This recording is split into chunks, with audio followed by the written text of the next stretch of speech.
സ്വാഗതം special എഡിഷനിലേക്ക്. Life മിഷനിലെ CBI അന്വേഷണം സംബന്ധിച്ച് ഇന്ന് കോടതിയിൽ നടന്ന വാദം അതീവ ഗൗരവതരമാണ്. പുതിയ ആരോപണങ്ങളാണ് CBI കോടതിയിൽ ഉന്നയിക്കുന്നത്. ലൈഫ് പദ്ധതിയുടെ ധാരണാപത്രം മുഖ്യമന്ത്രിയുടെ പ്രിൻസിപ്പൽ സെക്രട്ടറി ആയിരുന്ന ശിവശങ്കരൻ ഹൈജാക്ക് ചെയ്തു എന്നാണ് ഏറ്റവും ഗുരുതരമായ ആരോപണങ്ങളിലൊന്ന്. കേസിൽ ലൈഫ് മിഷൻ CEO പ്രതിയാകുമോ സാക്ഷിയാകുമോ എന്ന് ഇപ്പോൾ പറയാനാകില്ല എന്ന് CBI പറയുന്നു. ലൈഫ് പദ്ധതിയിൽ CBI കൂടുതൽ മുന്നോട്ട് പോയാൽ എന്തുണ്ടാകും? ശിവശങ്കർ എങ്ങനെയാണ് ധാരണാപത്രം അട്ടിമറിച്ചത്? സ്പെഷ്യൽ എഡിഷൻ പരിശോധിക്കുന്നു. നമ്മളോടൊപ്പം അതിഥികളായി CPM നേതാവ് ഡോക്ടർ ഷിജു ഖാൻ, കോൺഗ്രസ് നേതാവ് ജ്യോതികുമാർ ചാമക്കല, BJP വക്താവ് സന്ദീപ് വചസ്പതി എന്നിവർ. ആദ്യം സന്ദീപിലേക്ക്. സന്ദീപ്, ഇന്ന് CBI അന്വേഷണം സംബന്ധിച്ച് ഹൈക്കോടതിയിൽ വാദം നടക്കുകയാണ്. CBI അന്വേഷണം വേണ്ട എന്നാണ് സർക്കാർ നിലപാട്. പകരം വിജിലൻസ് അന്വേഷണം നടക്കുന്നുണ്ട് എന്ന് സർക്കാർ വാദിക്കുന്നു. പക്ഷേ വിജിലൻസ് അന്വേഷണത്തെക്കുറിച്ചുള്ള സർക്കാർ വാദത്തിന് മുനയൊടിക്കുന്ന വിധത്തിൽ കൂടുതൽ രൂക്ഷമായ ആരോപണങ്ങളാണ് CBI മുന്നോട്ട് വയ്ക്കുന്നത്. അതിലേറ്റവും പ്രധാനപ്പെട്ടത് ലൈഫ് മിഷൻ പദ്ധതിയുമായി ബന്ധപ്പെട്ട MOU റെഡ് ക്രസൻറ്റും ആയി സർക്കാർ ഒപ്പിട്ട ധാരണാപത്രം ശിവശങ്കർ, മുഖ്യമന്ത്രിയുടെ മുൻ പ്രിൻസിപ്പൽ സെക്രട്ടറി ആയിരുന്ന ശിവശങ്കർ അട്ടിമറിച്ചു എന്നാണ്. എങ്ങനെ അട്ടിമറിക്കപ്പെട്ടു? അതായത് ധാരണാപത്രം അട്ടിമറിക്കുന്നതിലൂടെ ആ പദ്ധതിയിൽ എന്താണ് ഉണ്ടാവുക എന്നാണ് നിങ്ങൾ കരുതുന്നത്? അതായത് ഈ വിഷയത്തിലെ ആദ്യം മുതൽ തന്നെ കേരളത്തിന്റെ പൊതുമണ്ഡലത്തിൽ ഉയർന്നിരുന്ന കാര്യങ്ങളൊക്കെ തന്നെയാണ് ഇന്ന് CBI അതിൻ്റെ വാദമുഖങ്ങളായി അവതരിപ്പിക്കുന്നതിലൂടെ നമുക്ക് മനസ്സിലാകുന്നത്. കാര്യം ഇക്കാര്യങ്ങൾ നേരത്തെ തന്നെ തെളിവുകളുടെ രൂപത്തിൽ പുറത്തു വന്നിട്ടുള്ളതാണ്. എങ്ങനെയാണ് ലൈഫ് മിഷൻ എന്ന് പറയുന്ന സർക്കാരിൻ്റെ ഈ വീട് വെച്ച് കൊടുക്കാനുള്ള പദ്ധതിയുടെ നോഡൽ ഏജൻസിയായ അല്ലെങ്കിൽ അതിൻ്റെ എക്സിക്യൂട്ടീവ് ഏജൻസിയായ ലൈഫ് മിഷനെ എങ്ങനെയാണ് ഡാർക്ക് സൈഡിൽ നിർത്തിയത് എന്ന് നേരത്തെ തന്നെ പുറത്തു വന്നതാണ്. നാം കണ്ടതാണല്ലോ. ഇപ്പതാ ഏറ്റവും ഒടുവിൽ പുറത്തു വന്ന വാർത്ത അനുസരിച്ച് ലൈഫ് മിഷന്റെ CEO ആയ ശ്രീമാൻ UV ജോസ് വിജിലൻസിന് നൽകിയ മൊഴിയിലും അദ്ദേഹം ഇത് ആവർത്തിക്കുന്നുണ്ട്. അദ്ദേഹം എന്താ പറഞ്ഞത്? ഞാൻ അന്ന് രാവിലെ എന്നെ വിളിച്ചു വരുത്തുമ്പോൾ മാത്രമാണ് ഈ കരാർ അന്തിമ ഘട്ടത്തിൽ എത്തിയെന്നും ഇങ്ങനെ ഒരു കരാർ ഉണ്ടാകാൻ പോകുന്നതായും ഞാൻ അറിയുന്നത്. അപ്പോ ഈ മുഖ്യമന്ത്രിയാണല്ലോ ലൈഫ് മിഷന്റെ ചെയർമാൻ. അദ്ദേഹത്തിന്റെ പ്രിൻസിപ്പൽ സെക്രട്ടറി പറയുക എന്ന് പറഞ്ഞാൽ മുഖ്യമന്ത്രി പറയുന്നതിന് തുല്യമാണ്. കാരണം ഓൺ ബിഹാഫ് ഓഫ് മുഖ്യമന്ത്രിയാണല്ലോ ശിവശങ്കരൻ സംസാരിക്കുന്നത്. അദ്ദേഹം വിളിച്ചു വരുത്തുന്നു ലൈഫ് മിഷന്റെ CEOയെ, എന്നിട്ട് പറയുന്നു എന്താണ്, നിങ്ങൾ ഈ യൂണിടാക്കിന് കരാർ കൊടുക്കുന്നതിന് ആവശ്യമായ നടപടിക്രമങ്ങൾ സ്വീകരിക്കണമെന്ന് ആവശ്യപ്പെടുന്നത് ശിവശങ്കരൻ തന്നെയാണ്. എന്താണ് ശിവശങ്കരന് ലൈഫ് മിഷനുമായുള്ള ബന്ധം എന്ന് ഇതേവരെ സർക്കാർ വൃത്തങ്ങൾ വിശദീകരിച്ചിട്ടില്ലല്ലോ. അപ്പോ നമുക്കറിയുന്നത് പോലെ ശിവശങ്കരന്റെ പോർട്ട്ഫോളിയോ എന്ന് പറഞ്ഞാൽ ഇലക്ട്രോണിക്സും IT വകുപ്പുകളും ഒക്കെ ആയിരുന്നു. അപ്പോൾ അതിനും അപ്പുറത്തേക്ക് അദ്ദേഹം ലൈഫ് മിഷന്റെ CEOയെ വിളിച്ചു വരുത്തിയിട്ടുണ്ടെങ്കിൽ അവിടെ അദ്ദേഹം ഉപയോഗിച്ചത് മുഖ്യമന്ത്രിയുടെ പ്രിൻസിപ്പൽ സെക്രട്ടറി എന്ന തന്റെ അധികാരപരിധിയാണ്. കാര്യം ഏതൊരു ഫയലും വിളിച്ചു വരുത്താൻ മുഖ്യമന്ത്രിക്ക് അധികാരമുണ്ട്. മുഖ്യമന്ത്രി വിളിച്ചു വരുത്തുക എന്ന് പറഞ്ഞാൽ സ്വാഭാവികമായും മുഖ്യമന്ത്രി അല്ലല്ലോ എന്റെ സാങ്കേതിക വശങ്ങൾ പരിശോധിക്കുക. സ്വാഭാവികമായും അദ്ദേഹത്തിന്റെ പ്രിൻസിപ്പൽ സെക്രട്ടറി തന്നെയാണ് പരിശോധിക്കുക. അപ്പോൾ അങ്ങനെയുള്ള അദ്ദേഹത്തിന്റെ അധികാരം ഉപയോഗിച്ചുകൊണ്ടാണ് ലൈഫ് മിഷൻ CEOയോട് പറയുന്നത് നിങ്ങൾ യൂണിടാക്കിനാണ് കരാർ കൊടുക്കേണ്ടത് എന്ന് പറഞ്ഞത് ഒരു കാര്യം.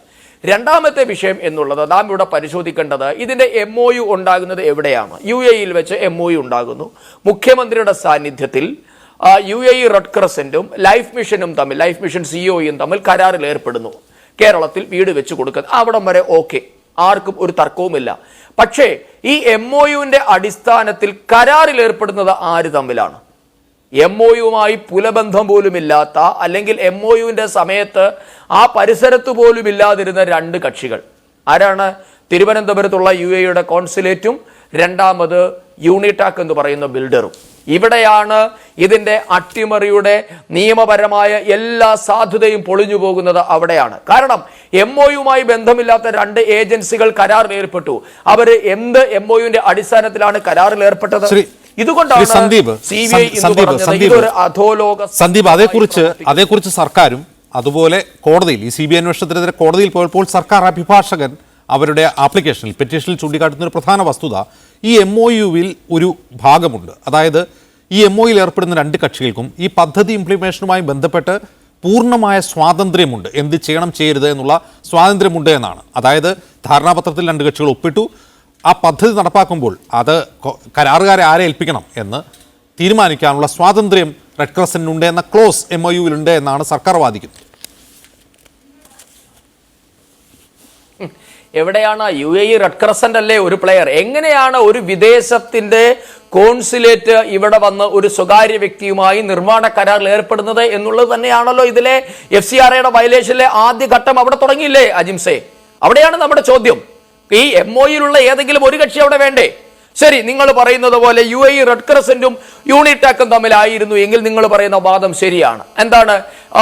UAE റെഡ് ക്രസന്റ് കേരളത്തിൽ പണിയാൻ പോകുന്ന ബിൽഡിങ്ങുകൾക്ക് വേണ്ടി അവർ കണ്ടെത്തിയ നിർമ്മാണ ഏജൻസിയാണ് യൂണിടാക്. ഓക്കെ, ഫൈൻ, നമുക്ക് ആർക്കും പരാതിയില്ല. പക്ഷെ ഇവിടെ അങ്ങനെ അല്ലല്ലോ. UAE റെഡ് ക്രസന്റ് എവിടെ പോയി? ഇവിടെ പണം പോയിരിക്കുന്നത് ആരുടെ അക്കൗണ്ടിൽ നിന്നാണ് പോയിരിക്കുന്നത്? UAE റെഡ് ക്രസന്റിന്റെ അക്കൗണ്ടിൽ നിന്നാണോ പോയിരിക്കുന്നത്? അല്ല, തിരുവനന്തപുരത്തുള്ള UAE കോൺസുലേറ്റിന്റെ അക്കൗണ്ടിൽ നിന്നാണ് യൂണിടാക് ഉടമയായ സന്തോഷ് ഇബിന് പണം പോയിരിക്കുന്നത്. കരമനയുള്ള ആക്സിസ് ബാങ്കിന്റെ അക്കൗണ്ടിൽ നിന്നല്ലേ പണം പോയിരിക്കുന്നത്? അപ്പൊ എങ്ങനെയാണ് ഇത്തരത്തിൽ മുഴുവൻ നിയമങ്ങളെയും ചട്ടങ്ങളെയും കാറ്റിൽ പറത്തിക്കൊണ്ട് പ്രവർത്തിക്കാൻ സാധിക്കുക? അതുകൊണ്ടാണ് ഇതൊരു മാഫിയ സംഘമാണ്. നമ്മൾ പണ്ട് മുംബൈ അധോലോകത്തെ പറ്റി ഡി കമ്പനി എന്ന് പറയുമെങ്കിൽ ഇപ്പോൾ അത് കേരളത്തിൽ പി കമ്പനിയാണ്. പിണറായി വിജയൻ നയിക്കുന്ന പി കമ്പനി നടത്തുന്ന കാര്യങ്ങളല്ലേ ഈ കാര്യങ്ങളൊക്കെ. കാരണം മുഖ്യമന്ത്രിയാണ് ലൈഫ് മിഷന്റെ ചെയർമാൻ. അദ്ദേഹത്തിന് വേണ്ടിയാണ് ശിവശങ്കരൻ ഇടപെട്ടിട്ടുള്ളത്. അപ്പൊ മുഖ്യമന്ത്രിക്ക് അറിയാം കാര്യങ്ങൾ. അതല്ല എങ്കിൽ നാം പണ്ട് മുതൽ പറഞ്ഞുകൊണ്ടിരിക്കുന്നില്ല, മുഖ്യമന്ത്രി സമ്മതിക്കണം. പണ്ട് എനിക്ക് ആ വാർത്തയുടെ ആധികാരികത അറിയില്ല എങ്കിൽ പോലും ശിവശങ്കരൻ, സബ്ജക്ട് കറക്ഷൻ ഞാൻ പറയുകയാണ്, ശിവശങ്കരൻ പറഞ്ഞതായി മാധ്യമങ്ങളിൽ പുറത്തു വന്നല്ലോ.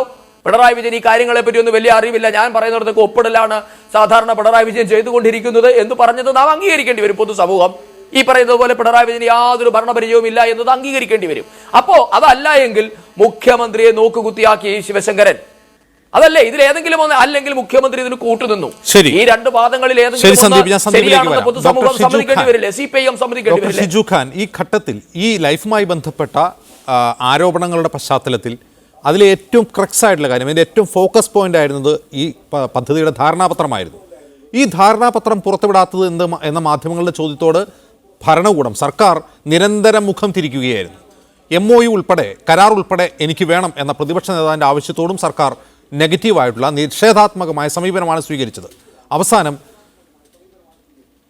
വിവരാവകാശ നിയമപ്രകാരം അപേക്ഷ കൊടുത്തപ്പോൾ ഈ MOUവിൻ്റെ, ഈ ധാരണാപത്രത്തിൻ്റെ ചില ഭാഗങ്ങൾ മാത്രം, ഭാഗികമായ ഭാഗങ്ങൾ മാത്രം സർക്കാർ പുറത്തുവിട്ടു. ആ പുറത്തുവിട്ടവയിൽ ഉള്ള ഒരു പോയിന്റാണ് കോടതിയിൽ സർക്കാർ ഉദ്ധരിക്കുന്നത്. അതായത് ഈ ധാരണാപത്രത്തിൽ ഏർപ്പെടുന്ന കക്ഷികൾക്ക് അവരവരുടെ കാര്യങ്ങളിൽ സ്വാതന്ത്ര്യമുണ്ട്, തീരുമാനിക്കാനുള്ള സ്വാതന്ത്ര്യമുണ്ട് എന്നാണ്.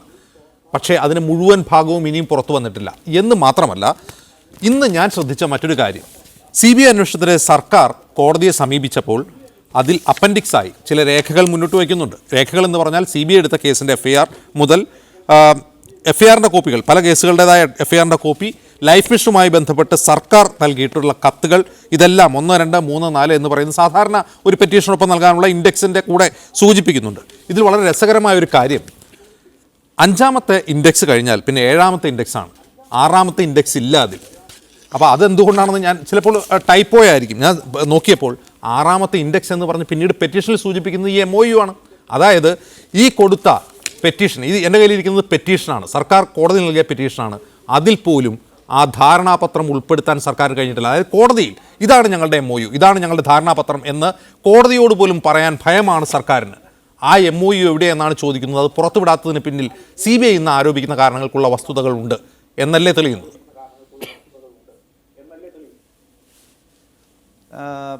സർക്കാരിന് ഭയമാണ്, സർക്കാർ കുരുക്കിലാണ്, സർക്കാർ പ്രതിസന്ധിയിലാണ് എന്നൊക്കെ കഴിഞ്ഞ കുറേ ദിവസമായി പ്രതിപക്ഷവും ചില മാധ്യമങ്ങളും പ്രചരണം നടത്തിക്കൊണ്ടിരിക്കുകയാണ്. സർക്കാരിന് ഇക്കാര്യത്തിലൊന്നും ഒരു ഭയവുമില്ല. വളരെ കൃത്യമായ നിലപാടാണ് ഗവൺമെൻറ് സ്വീകരിച്ചിട്ടുള്ളത്. ഇവിടെ ലൈഫ് മിഷനുമായി ബന്ധപ്പെട്ട ഇപ്പോൾ CBI എടുത്തിരിക്കുന്ന കേസിൽ അതിൻ്റെ FIR റദ്ദാക്കണം എന്നാണ് കോടതിയിൽ ഗവൺമെൻറ് ആവശ്യപ്പെട്ടിട്ടുള്ളത്. അത് ഇപ്രകാരം ഉള്ള കേസെടുക്കാനും FIR രജിസ്റ്റർ ചെയ്യാനും CBIക്ക് അധികാരമില്ല എന്ന ഗൗരവമുള്ള നിയമപ്രശ്നമാണ് ഗവൺമെൻറ് ചൂണ്ടിക്കാണിച്ചിട്ടുള്ളത്.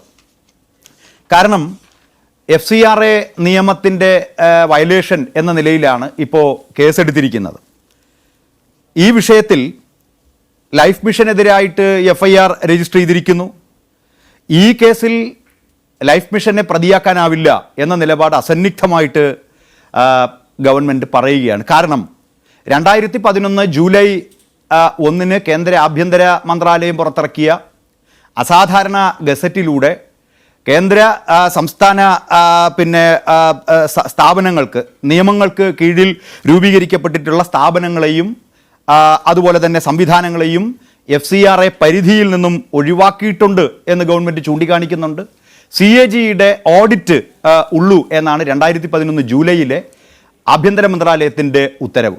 2020 ജനുവരി 30 വീണ്ടും കേന്ദ്ര ആഭ്യന്തര മന്ത്രാലയം ഇക്കാര്യം സൂചിപ്പിച്ചിട്ടുണ്ട്. കേന്ദ്ര സംസ്ഥാന നിയമങ്ങളുടെ അടിസ്ഥാനത്തിൽ രൂപീകരിക്കപ്പെടുന്ന സർക്കാരുകൾ, കേന്ദ്ര സംസ്ഥാന സർക്കാരുകൾ, അവയുടെ ഉത്തരവുകളിലൂടെ രൂപീകരിക്കപ്പെടുന്ന എക്സിക്യൂട്ടീവ് ഉത്തരവുകളിലൂടെ രൂപീകരിക്കപ്പെടുന്ന സ്ഥാപനങ്ങൾ, ഇതെല്ലാം FCRAയുടെ പരിധിയിൽ നിന്നും ഒഴിവാക്കപ്പെട്ടിട്ടുണ്ട് എന്ന് കേന്ദ്ര സർക്കാർ ആഭ്യന്തര മന്ത്രാലയം തന്നെ ഉത്തരവ് പുറത്തിറക്കിയിട്ടുണ്ട്. അപ്പോൾ അതനുസരിച്ച് ലൈഫ് മിഷനെതിരായിട്ട് ഇത്തരത്തിലുള്ള ഒരു കേസുമായി മുന്നോട്ട് പോകുന്നത് CBI രാഷ്ട്രീയ പ്രേരിതമായിട്ടുള്ള നിലപാടിൻ്റെ ഭാഗമാണ്. അത് FCRAയുടെ പരിധിയിൽ വരാത്ത ഒരു കാര്യത്തെ സംബന്ധിച്ചാണ് ഇത്ര തിരക്കിട്ട് CBI ഇത്തരത്തിലൊരു അന്വേഷണവുമായി മുന്നോട്ട് പോകുന്നത്. ഇത് കോൺഗ്രസിൻ്റെ നേതാവ് ശ്രീ അനിൽ അക്കരെ ഏതാണ്ട് 140 പേരുടെ ഭവന സമുച്ചയത്തെ അട്ടിമറിക്കുന്നതിന് വേണ്ടി അദ്ദേഹം കൊടുക്കുകയും പിന്നീട് പരാതി കൊടുക്കുകയും BJPയുടെ പ്രസിഡന്റ് പ്രഖ്യാപിക്കുകയും ചെയ്ത അസാധാരണ വേഗത്തിൽ ഗവൺമെൻറ്റിനെതിരായിട്ട് ഒരു പ്രചാരണം അഴിച്ചുവിടുന്നതിൻ്റെയൊക്കെ അത്തരത്തിലുള്ള ആളുകളുടെ ആയുധമായി CBI മാറുന്നു എന്നുള്ളത് നിർഭാഗ്യകരമാണ്. അതുകൊണ്ടാണ് വളരെ കൃത്യമായ നിലപാട് അക്കാര്യത്തിൽ എടുത്തിട്ടുള്ളത്. അതുമായി ബന്ധപ്പെട്ട കോടതി ജഡ്ജ്മെൻറ്റ് വരാനിരിക്കുന്നു. ഗവൺമെൻറ് അസന്നിഗ്ധമായിട്ട് ആ നിലപാട് പറഞ്ഞിട്ടുണ്ട്. അതുപോലെ തന്നെ FCR നിയമത്തിലെ സെക്ഷൻ 35 സെക്ഷൻ 3 അനുസരിച്ച് ആണിപ്പോൾ CBI കേസ് രജിസ്റ്റർ ചെയ്തിട്ടുള്ളത്. സെക്ഷൻ 35 എന്ന് പറഞ്ഞാൽ ഈ നിയമത്തിൻ്റെ വയലേഷനെതിരായിട്ട് നിയമ നടപടികൾ സ്വീകരിക്കാം എന്നാണ്. ആർക്കൊക്കെ വിദേശ സംഭാവനകൾ സ്വീകരിക്കാം, എങ്ങനെയൊക്കെ സ്വീകരിക്കാം, ആർക്കൊക്കെ ഇളവുണ്ട് എന്നത് സെക്ഷൻ 3ലും സെക്ഷൻ 4ലും വളരെ കൃത്യമായി വിശദീകരിക്കുന്നു. സെക്ഷൻ 3 ഇങ്ങനെയാണ്: വിദേശ സംഭാവന വാങ്ങുന്നവരിൽ നിന്ന് താഴെ പറയുന്നവരെ വിലക്കുന്നു.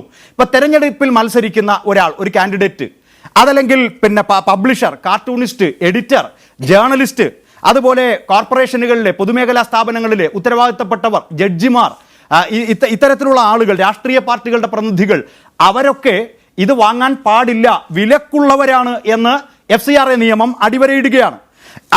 അതിലെവിടെയും ഒരു കൺസ്ട്രക്ഷൻ സ്ഥാപനം, കൺസ്ട്രക്ഷൻ കമ്പനിക്ക് വിദേശ സംഭാവന വാങ്ങാൻ പാടില്ല എന്ന് പറയുന്നില്ല. ഇതിൻ്റെ തുടർച്ചയായി സെക്ഷൻ 4 വിശദീകരിക്കുന്നത് ആർക്കൊക്കെ എങ്ങനെയൊക്കെ വിദേശ സംഭാവന സ്വീകരിക്കാം എന്നാണ്. അതിൽ സബ്സെക്ഷൻ C പറയുന്നത് ഇങ്ങനെയാണ്: as an agent of a foreign source in relation to any transaction made by such foreign source with the central government or state government. കേന്ദ്ര സംസ്ഥാന സർക്കാരുകളുമായി ചേർന്ന് വിദേശ സോഴ്സിൻ്റെ ഏജന്റായി പ്രവർത്തിക്കുന്നവർക്കോ മറ്റോ വിദേശ പണം കൈപ്പറ്റാം. അതായത് വടക്കാഞ്ചേരി ഫ്ലാറ്റ് സമുച്ചയം നിർമ്മിക്കുന്നതിന് റെഡ് ക്രസൻറ്റിൽ നിന്നോ UAE കോൺസുലേറ്റിൽ നിന്നോ പണം വാങ്ങാൻ FCRA നിയമപ്രകാരം തടസ്സമല്ല. അതുപോലെ തന്നെ FCRA നിയമത്തിൻ്റെ വയലേഷൻ എന്ന് പറഞ്ഞ് ഏകപക്ഷീയമായി ലൈഫിനെതിരായിട്ടുള്ള അന്വേഷണം നടത്താൻ CBIക്ക് അധികാരമില്ല. FIR റദ്ദാക്കണം. അതാണ് കൃത്യമായ പോയിന്റ് ഞങ്ങൾ ചൂണ്ടിക്കാണിക്കുന്നത്. CBI എന്ന് പറഞ്ഞാൽ ഇന്ന് രാജ്യത്ത് എവിടെയാണ് എത്തി നിൽക്കുന്നത് എന്നൊക്കെ നമുക്കറിയാം. ഞാൻ അതിന്റെ രാഷ്ട്രീയ രണ്ടാം റൗണ്ടിൽ വരാം. എനിക്ക് താങ്കൾ മുന്നോട്ട് വെച്ച വാദങ്ങളിൽ വളരെ കൗതുകം തോന്നി. കാരണം ഇത് തന്നെയാണ് കോടതിയിൽ സർക്കാരും വാദിക്കുന്നത്. കോടതിയിൽ നടക്കേണ്ട ഒരു വാദമാണ് താങ്കൾ ഇപ്പോൾ ഇവിടെ ഉന്നയിച്ചത്. എൻ്റെ സംശയങ്ങൾ ഇതാണ്.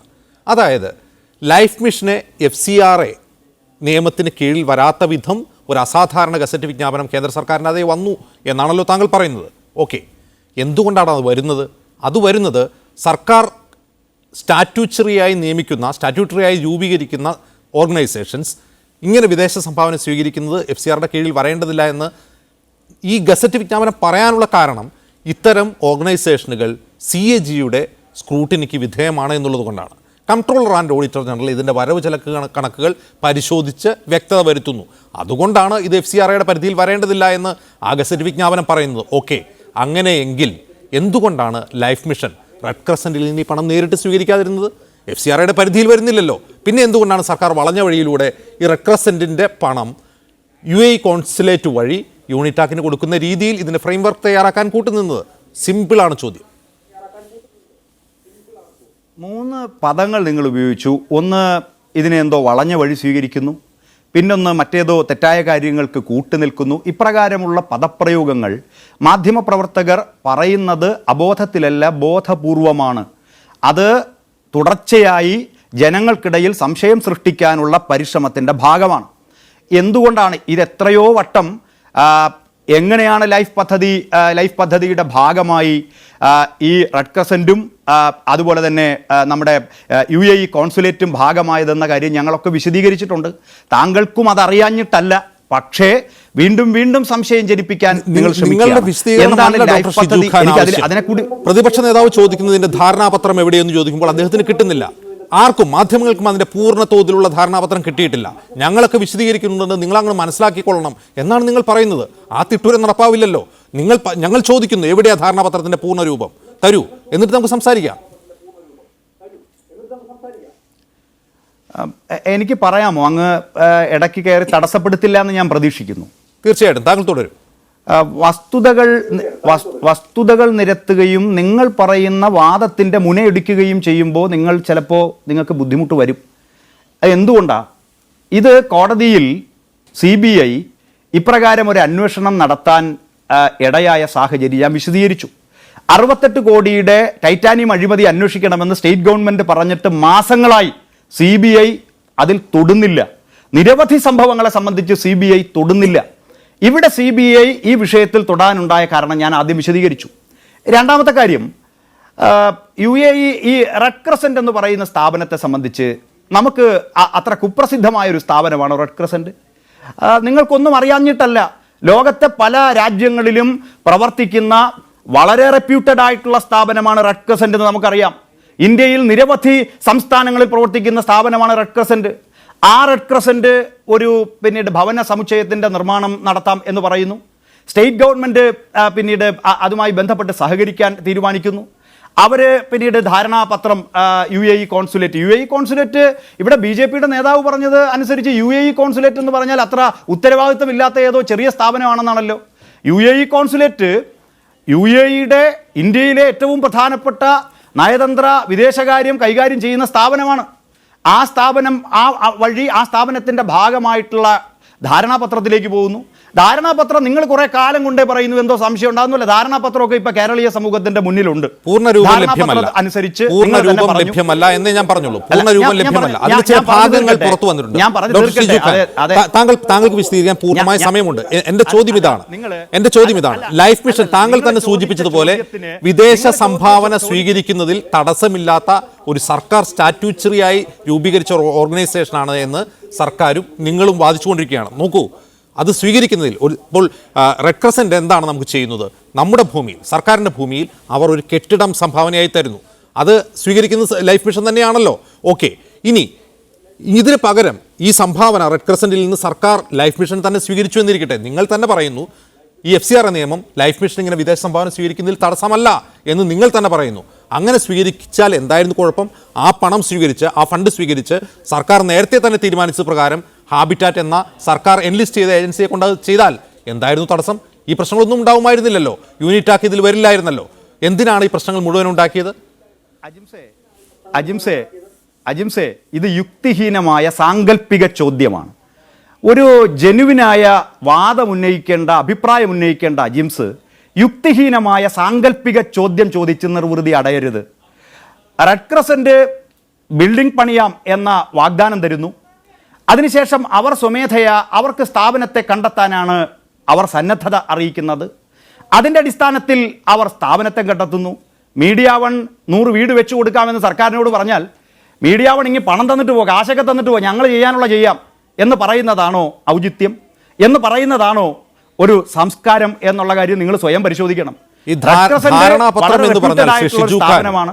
ഷിജു ഖാൻ, ഞാൻ താങ്കളെ എതിർക്കുകയല്ല. അല്ല, നിങ്ങൾ അല്ലല്ലല്ല, അജിംസെ, ധാരണാപത്രം എന്ന് ഇതൊരു പറഞ്ഞാൽ അജിംസെ ഏകപക്ഷീയമായി പറഞ്ഞിട്ട് പോവുകയും ഒരൊറ്റ നിമിഷം ഞാൻ ഞാൻ കേൾപ്പിക്കുന്നതെന്ന് സംശയം വാശി ചോദിക്കുകയാണ്. പിടിക്കല്ലേ അജിംസെ? താങ്കളെ കേൾപ്പിക്കുകയല്ല, എന്റെ സംശയം ചോദിക്കുകയാണ് ശ്രീ ഷിജു ഖാൻ. അജിംസെ, എനിക്കവിടെ ഒരു അല്ലല്ല, ഒരൊറ്റ നിങ്ങൾ നിമിഷം. സംശയം മാത്രമേ പറയുന്നുള്ളൂ, അല്ലല്ല, ഉത്തരം പറയാൻ അവസരം തരുന്നില്ല. താങ്കൾ നിങ്ങൾ തന്നെ സംശയം ഉത്തരം ചോദിച്ച് പറയണം ഡോക്ടർ ബുദ്ധിമുട്ടുന്നു. ഷിജു ഖാൻ. നിങ്ങൾക്ക് താങ്കൾ മറുപടി തന്നെ കേൾക്കാൻ ഉത്തരം പറയണം. ആഗ്രഹമില്ലേ താങ്കൾ അജിംസെ? തന്നെ ഉത്തരം പറയണം. അജിംസെ, താങ്കൾക്ക് അതിനുള്ള നിങ്ങൾക്ക് സമയമുണ്ട്. മറുപടി കേൾക്കാൻ എന്റെ ചോദ്യം ആഗ്രഹമില്ലെന്നല്ലേ ഇതാണ്. അർത്ഥം? എന്റെ ചോദ്യം ഇതാണ്. ഒരു ധാരണാപത്രം എന്ന് പറഞ്ഞാൽ അല്ല, ഒരു ധാരണാപത്രം എന്ന് പറഞ്ഞാൽ ഏകപക്ഷീയമായ റെഡ് ക്രസന്റ് എന്താണോ പറയുന്നത് അത് സ്വീകരിക്കലാണോ ധാരണാപത്രം എന്ന് പറയുന്നത്? മിനിറ്റ്സ് ഓഫ് അണ്ടർസ്റ്റാൻഡിംഗ് എന്ന് പറഞ്ഞാൽ അതാണോ? അജിംസെ, സർക്കാർ അക്കാര്യത്തിൽ എടുത്തുള്ള സമീപനം ഇപ്പോ നിങ്ങൾ ഇതൊന്ന് ഏഷ്യാനെറ്റ് അല്ലെങ്കിൽ മാതൃഭൂമി, കേരളത്തിലെ പ്രധാനപ്പെട്ട മാധ്യമ സ്ഥാപനങ്ങൾ, നിങ്ങൾ എന്താ വിചാരിച്ചു വെച്ചിരിക്കുന്നത്?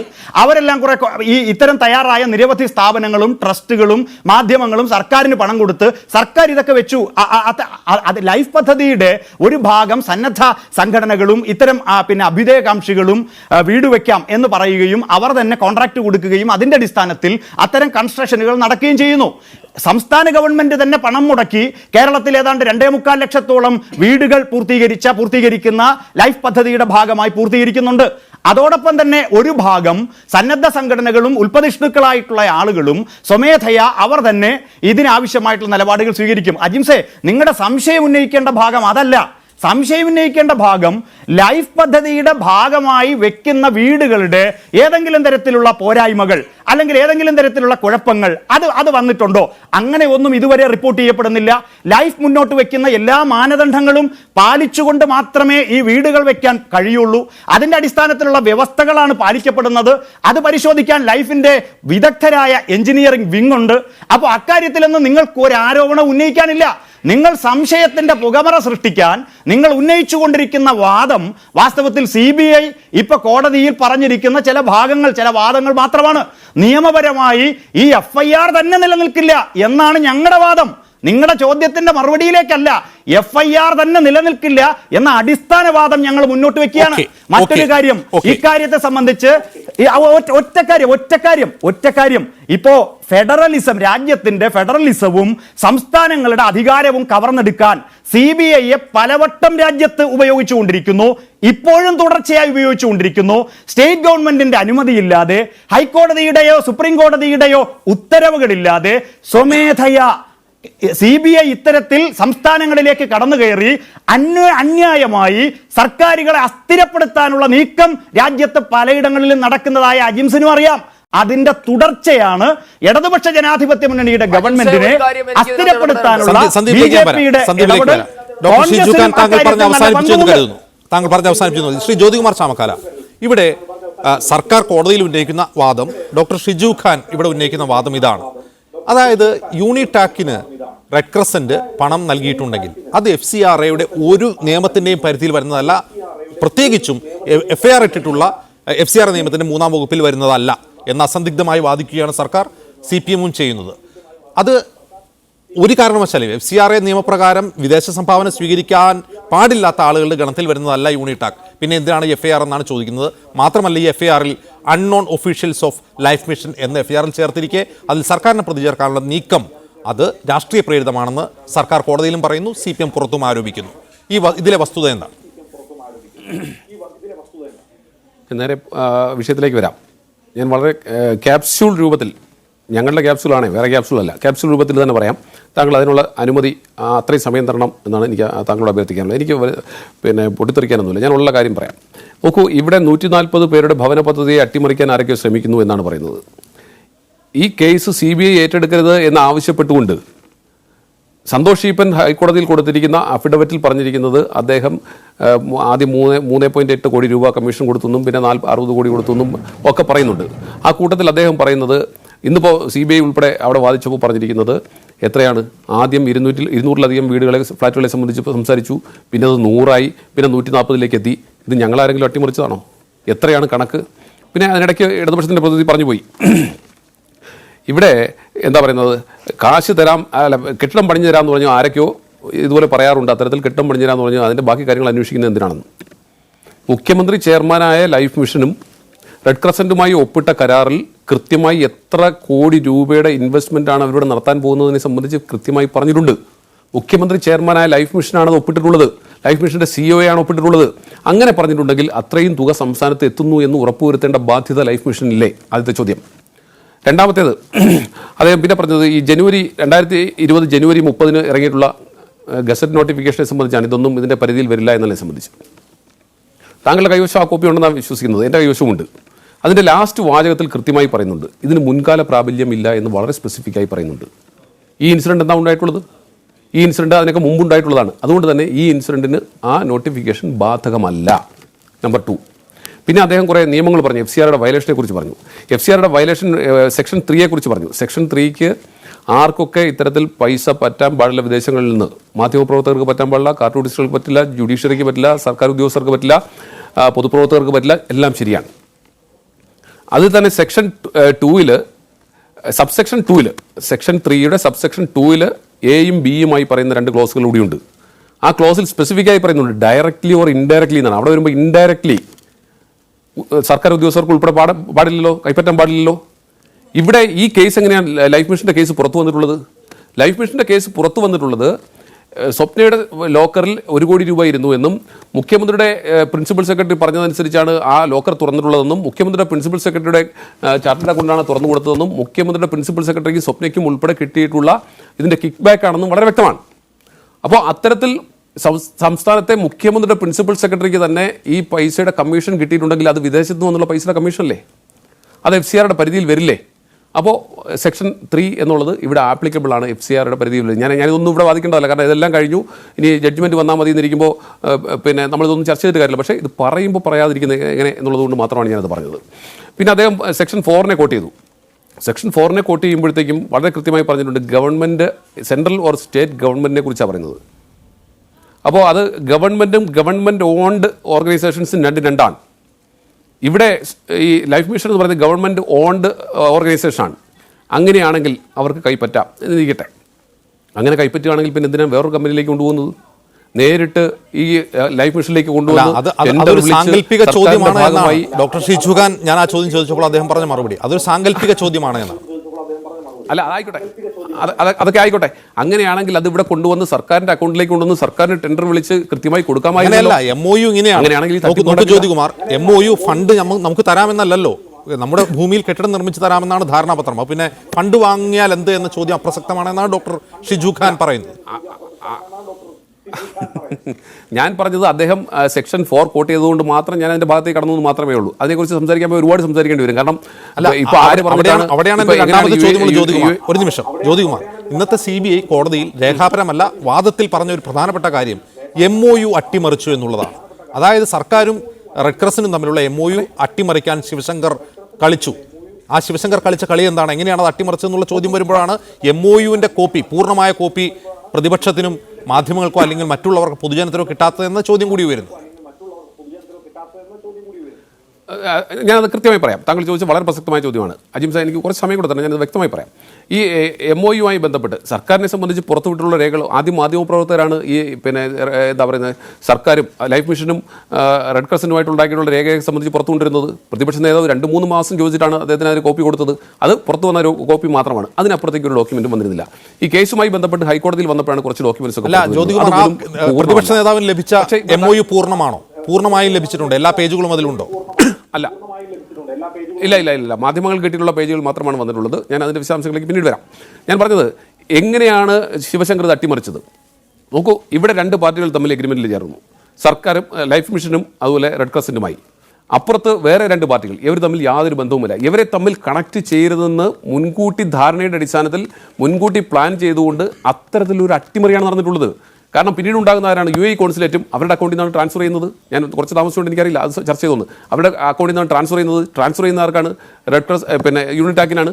ഇവരെ തമ്മിൽ ഈ 2 എഗ്രിമെൻറ്റുകൾ തമ്മിൽ കണക്ട് ചെയ്യാൻ ഒരു ഡോക്യുമെൻറ്റും ഇല്ല. പക്ഷേ വിധി വൈവിധ്യം എന്ന് പറയട്ടെ, പിന്നെ എന്താ പറയുന്നത്, ലൈഫ് മിഷൻ കൊടുത്തിട്ട് ഒരു കത്ത്, ആ കത്ത് കൊടുത്തത് പോലും റെഡ് ക്രോസിനാണ്. ആ ലൈഫ് മിഷനിൽ നിന്ന് കത്ത് കൊടുപ്പിക്കുന്നത് പോലും വളരെ ബുദ്ധിപൂർവ്വം റെഡ് ക്രോസിനാണ് കൊടുപ്പിച്ചിട്ടുള്ളത്. പക്ഷേ അതിനകത്ത് റെഫറൻസായി പറഞ്ഞിട്ടുള്ളത് ഇമെയിൽ വഴി യൂണിടാക്ക് അയച്ചു കൊടുത്തിട്ടുള്ള 2 സ്കെച്ചും പ്ലാനിനെ സംബന്ധിച്ചൊക്കെയാണ്. അത് അപ്രൂവ് ചെയ്തുകൊണ്ടാണ് അയച്ചു കൊടുക്കുന്നത്. അത് മാത്രമാണ് ഇതുവരെ പുറത്തു വന്നിട്ടുള്ള രേഖകളിൽ ഈ 2 എഗ്രിമെൻറ്റുകൾ തമ്മിൽ കണക്ട് ചെയ്യാനുള്ള ഏക ഡോക്യുമെൻറ്റ്. അപ്പോൾ ഇത്തരത്തിൽ ഒരു ഡോക്യുമെൻറ്റും ഉണ്ടാകരുതെന്നാണ് സർക്കാർ ആഗ്രഹിച്ചിട്ടുള്ളത്.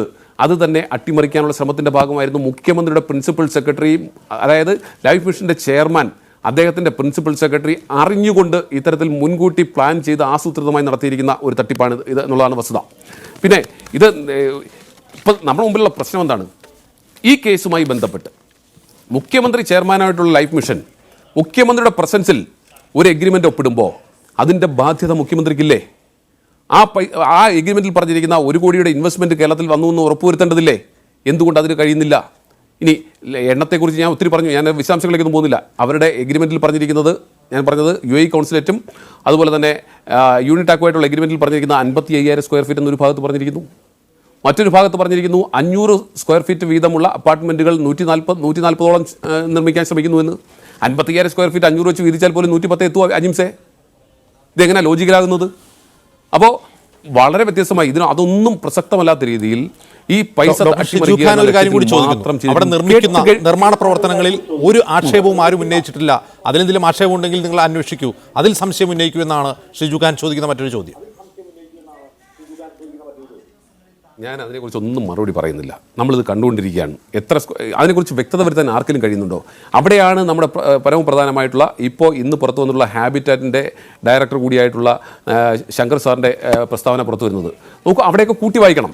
ശങ്കർ സാർ ഇതുമായി ബന്ധപ്പെട്ട് ആദ്യം ഒരു സ്റ്റേറ്റ്മെൻറ്റ് ഇറക്കി. എൻ്റെ സ്ഥാപനത്തിലെ കോവിഡ് കാരണം എൻ്റെ സ്ഥാപനത്തിലെ ജീവനക്കാർക്ക് സർക്കാരിൽ നിന്ന് കിട്ടാനുള്ള പൈസ കിട്ടുന്നില്ല, അതുകൊണ്ട് തന്നെ അവർ ആത്മഹത്യയുടെ വക്കിലാണ് എന്ന് പറഞ്ഞപ്പോൾ അതിനെ മുഖ്യമന്ത്രി ആക്ഷേപിച്ചു. പരസ്യമായി പത്രസമ്മേളനത്തിൽ ആക്ഷേപിച്ചു. ആരെല്ലാം എന്തെല്ലാം പറയാറുണ്ട്. അദ്ദേഹത്തിന് എന്തിൻ്റെ പേരിലാണ് ആക്ഷേപിച്ചത്? അദ്ദേഹത്തെ ഇതിൽ നിന്ന് ആട്ടി ഓടിച്ചു. അദ്ദേഹത്തെ ഇതിന് ആട്ടി ഓടിച്ചതിന് ശേഷം അദ്ദേഹത്തിന് ഇതിൻ്റെ പല കാര്യങ്ങളും അറിയാം. അദ്ദേഹം ഇതിൻ്റെ DPR തയ്യാറാക്കിയിട്ടുണ്ട്. അദ്ദേഹം സബ്മിറ്റ് ചെയ്യുന്നതിന് മുമ്പാണ് അദ്ദേഹത്തെ അതിൽ നിന്ന് മാറ്റിയത്. അദ്ദേഹത്തെ മാറ്റിയത് എന്ത് പറഞ്ഞിട്ടാണ്? ഞങ്ങൾക്ക് വിദേശത്ത് നിന്ന് ഒരു ഏജൻസി സഹായിക്കാനുണ്ടായിരുന്നു, അവർ ഞങ്ങളെ വിട്ടുപോയിരിക്കുന്നു, അവർ ഞങ്ങളെ സഹായിക്കാൻ താല്പര്യമില്ല എന്ന് അറിയിച്ചിരിക്കുന്നു, അതിൻ്റെ പേരിൽ ഞങ്ങൾ പോകുന്നു. ഇപ്പോൾ പറയുന്നത് ഇതിനെ സംബന്ധിച്ച് എഗ്രിമെൻ്റ് ഉണ്ടായിരുന്നു, ടെൻഡർ നടത്തിയിരുന്നു, ടെൻഡറിൽ ഏറ്റവും ലോവസ്റ്റ് കോട്ട് ചെയ്തവർക്കാണ് കൊടുത്തതെന്ന്. അതിപ്പം അസന്ദിഗ്ധമായി ഖണ്ഡിച്ചിരിക്കുന്നു CBI. അത്തരത്തിലൊരു കോൺട്രാക്റ്റും ഉണ്ടായിട്ടില്ല, അത്തരത്തിലൊരു ടെൻഡറും വിളിച്ചിട്ടില്ല. അപ്പോൾ ഒരു ഭാഗത്ത് ഇത്തരത്തിൽ ഹാബിറ്റാറ്റിനെ പോലെയുള്ള, നമുക്കറിയാമല്ലോ അദ്ദേഹത്തിന് പത്മശ്രീ കിട്ടിയിട്ടുള്ള ആളാണ്. ലോ കോസ്റ്റ് ബിൽഡിങ്ങുകൾ ഉണ്ടാക്കുന്നതിൽ അദ്ദേഹത്തിൻ്റെ പ്രാവീണ്യത്തെ സംബന്ധിച്ച് ആർക്കും സംശയമില്ല. അദ്ദേഹം ഇടതുപക്ഷ സഹയാത്രികനാണ്. എൻ്റെ സബ്ജക്റ്റ് കറക്ഷൻ ഞാൻ മനസ്സിലാക്കുന്നത് അദ്ദേഹം CPM-ലെ മെമ്പർ കൂടിയാണെന്നാണ് ഞാൻ മനസ്സിലാക്കുന്നത്. അങ്ങനെയാണെങ്കിൽ അത്തരത്തിലുള്ള ഒരാളെ മാറ്റി നിർത്തിയിട്ട് അദ്ദേഹത്തെ പ്രശ്നം ജ്യോതികുമാർ, ലൈഫ് മിഷൻ എൻലിസ്റ്റ് ചെയ്ത കമ്പനിയാണ് ഹാബിറ്റാറ്റ് എന്ന് മാത്രമല്ല, ഈ ഹാബിറ്റാറ്റിന് നൽകിയ അഡ്മിനിസ്ട്രേറ്റീവ് സാങ്ഷൻ നിങ്ങൾ റദ്ദാക്കിയോ എന്ന് തദ്ദേശ സ്വയംഭരണ വകുപ്പ് മന്ത്രിയോട് ഞാൻ ചോദിച്ചതാണ് നേരിട്ട്. അദ്ദേഹം പറഞ്ഞു ഇല്ല എന്ന് പറഞ്ഞു. അതൊരു ക്രമക്കേടല്ലെന്ന് ചോദിച്ചപ്പോൾ അതുകൊണ്ട് പ്രശ്നമില്ല എന്നാണ് അദ്ദേഹം പറഞ്ഞു കഴിഞ്ഞത്. മറ്റൊരു കാര്യം, എങ്ങനെയാണ് ഈ ഹാബിറ്റാറ്റിനെ അവിടെ നിന്ന് ഒഴിവാക്കി ഈ പറയുന്ന പുതിയ കമ്പനിക്ക് ഈ വർക്ക് പോകുന്നത് സംബന്ധിച്ച് ഒരു കടലാസ് വേണ്ടേ എന്ന ചോദ്യത്തോടെ അദ്ദേഹത്തിന് മൗനമായിരുന്നു. നോക്കൂ, ഒന്നുകിൽ നമുക്കറിയാം, നമുക്ക് കിട്ടിയിട്ടുള്ള, ഞാൻ പറഞ്ഞല്ലോ രണ്ടാമത് കിട്ടിയിട്ടുള്ള ഒരു ഡോക്യുമെന്റിനെ കുറിച്ച് ഞാൻ പറഞ്ഞു, റെഡ് ക്രസന്റ് അയച്ചു കൊടുത്തിട്ടുള്ള ഡോക്യുമെന്റാണ്. അതിന്റെ കോപ്പി താങ്കളുടെ കൈവശമുണ്ട്. ഇതിന്റെ പേജ് നമ്പർ ഇട്ടിരിക്കുന്നത് 337 പേജ് നമ്പർ, ഫയലിൽ പേജ് നമ്പർ ഇട്ടിരിക്കുന്നത്. അങ്ങനെയാണെങ്കിൽ 337 പേജ് ഈ ഫയലിൽ ഉണ്ടാകേണ്ട ഏറ്റവും മിനിമം. അതിനുശേഷവും പല കമ്മ്യൂണിക്കേഷൻസ് ഉണ്ടായിരിക്കാം. ഈ ഡോക്യുമെന്റ്സ് ഒക്കെ എന്തുകൊണ്ടാണ് CBIക്ക് കിട്ടുന്നുള്ളതുകൊണ്ടല്ലേ അടിയന്തരമായി വിജിലൻസ് ഏറ്റെടുത്തത്?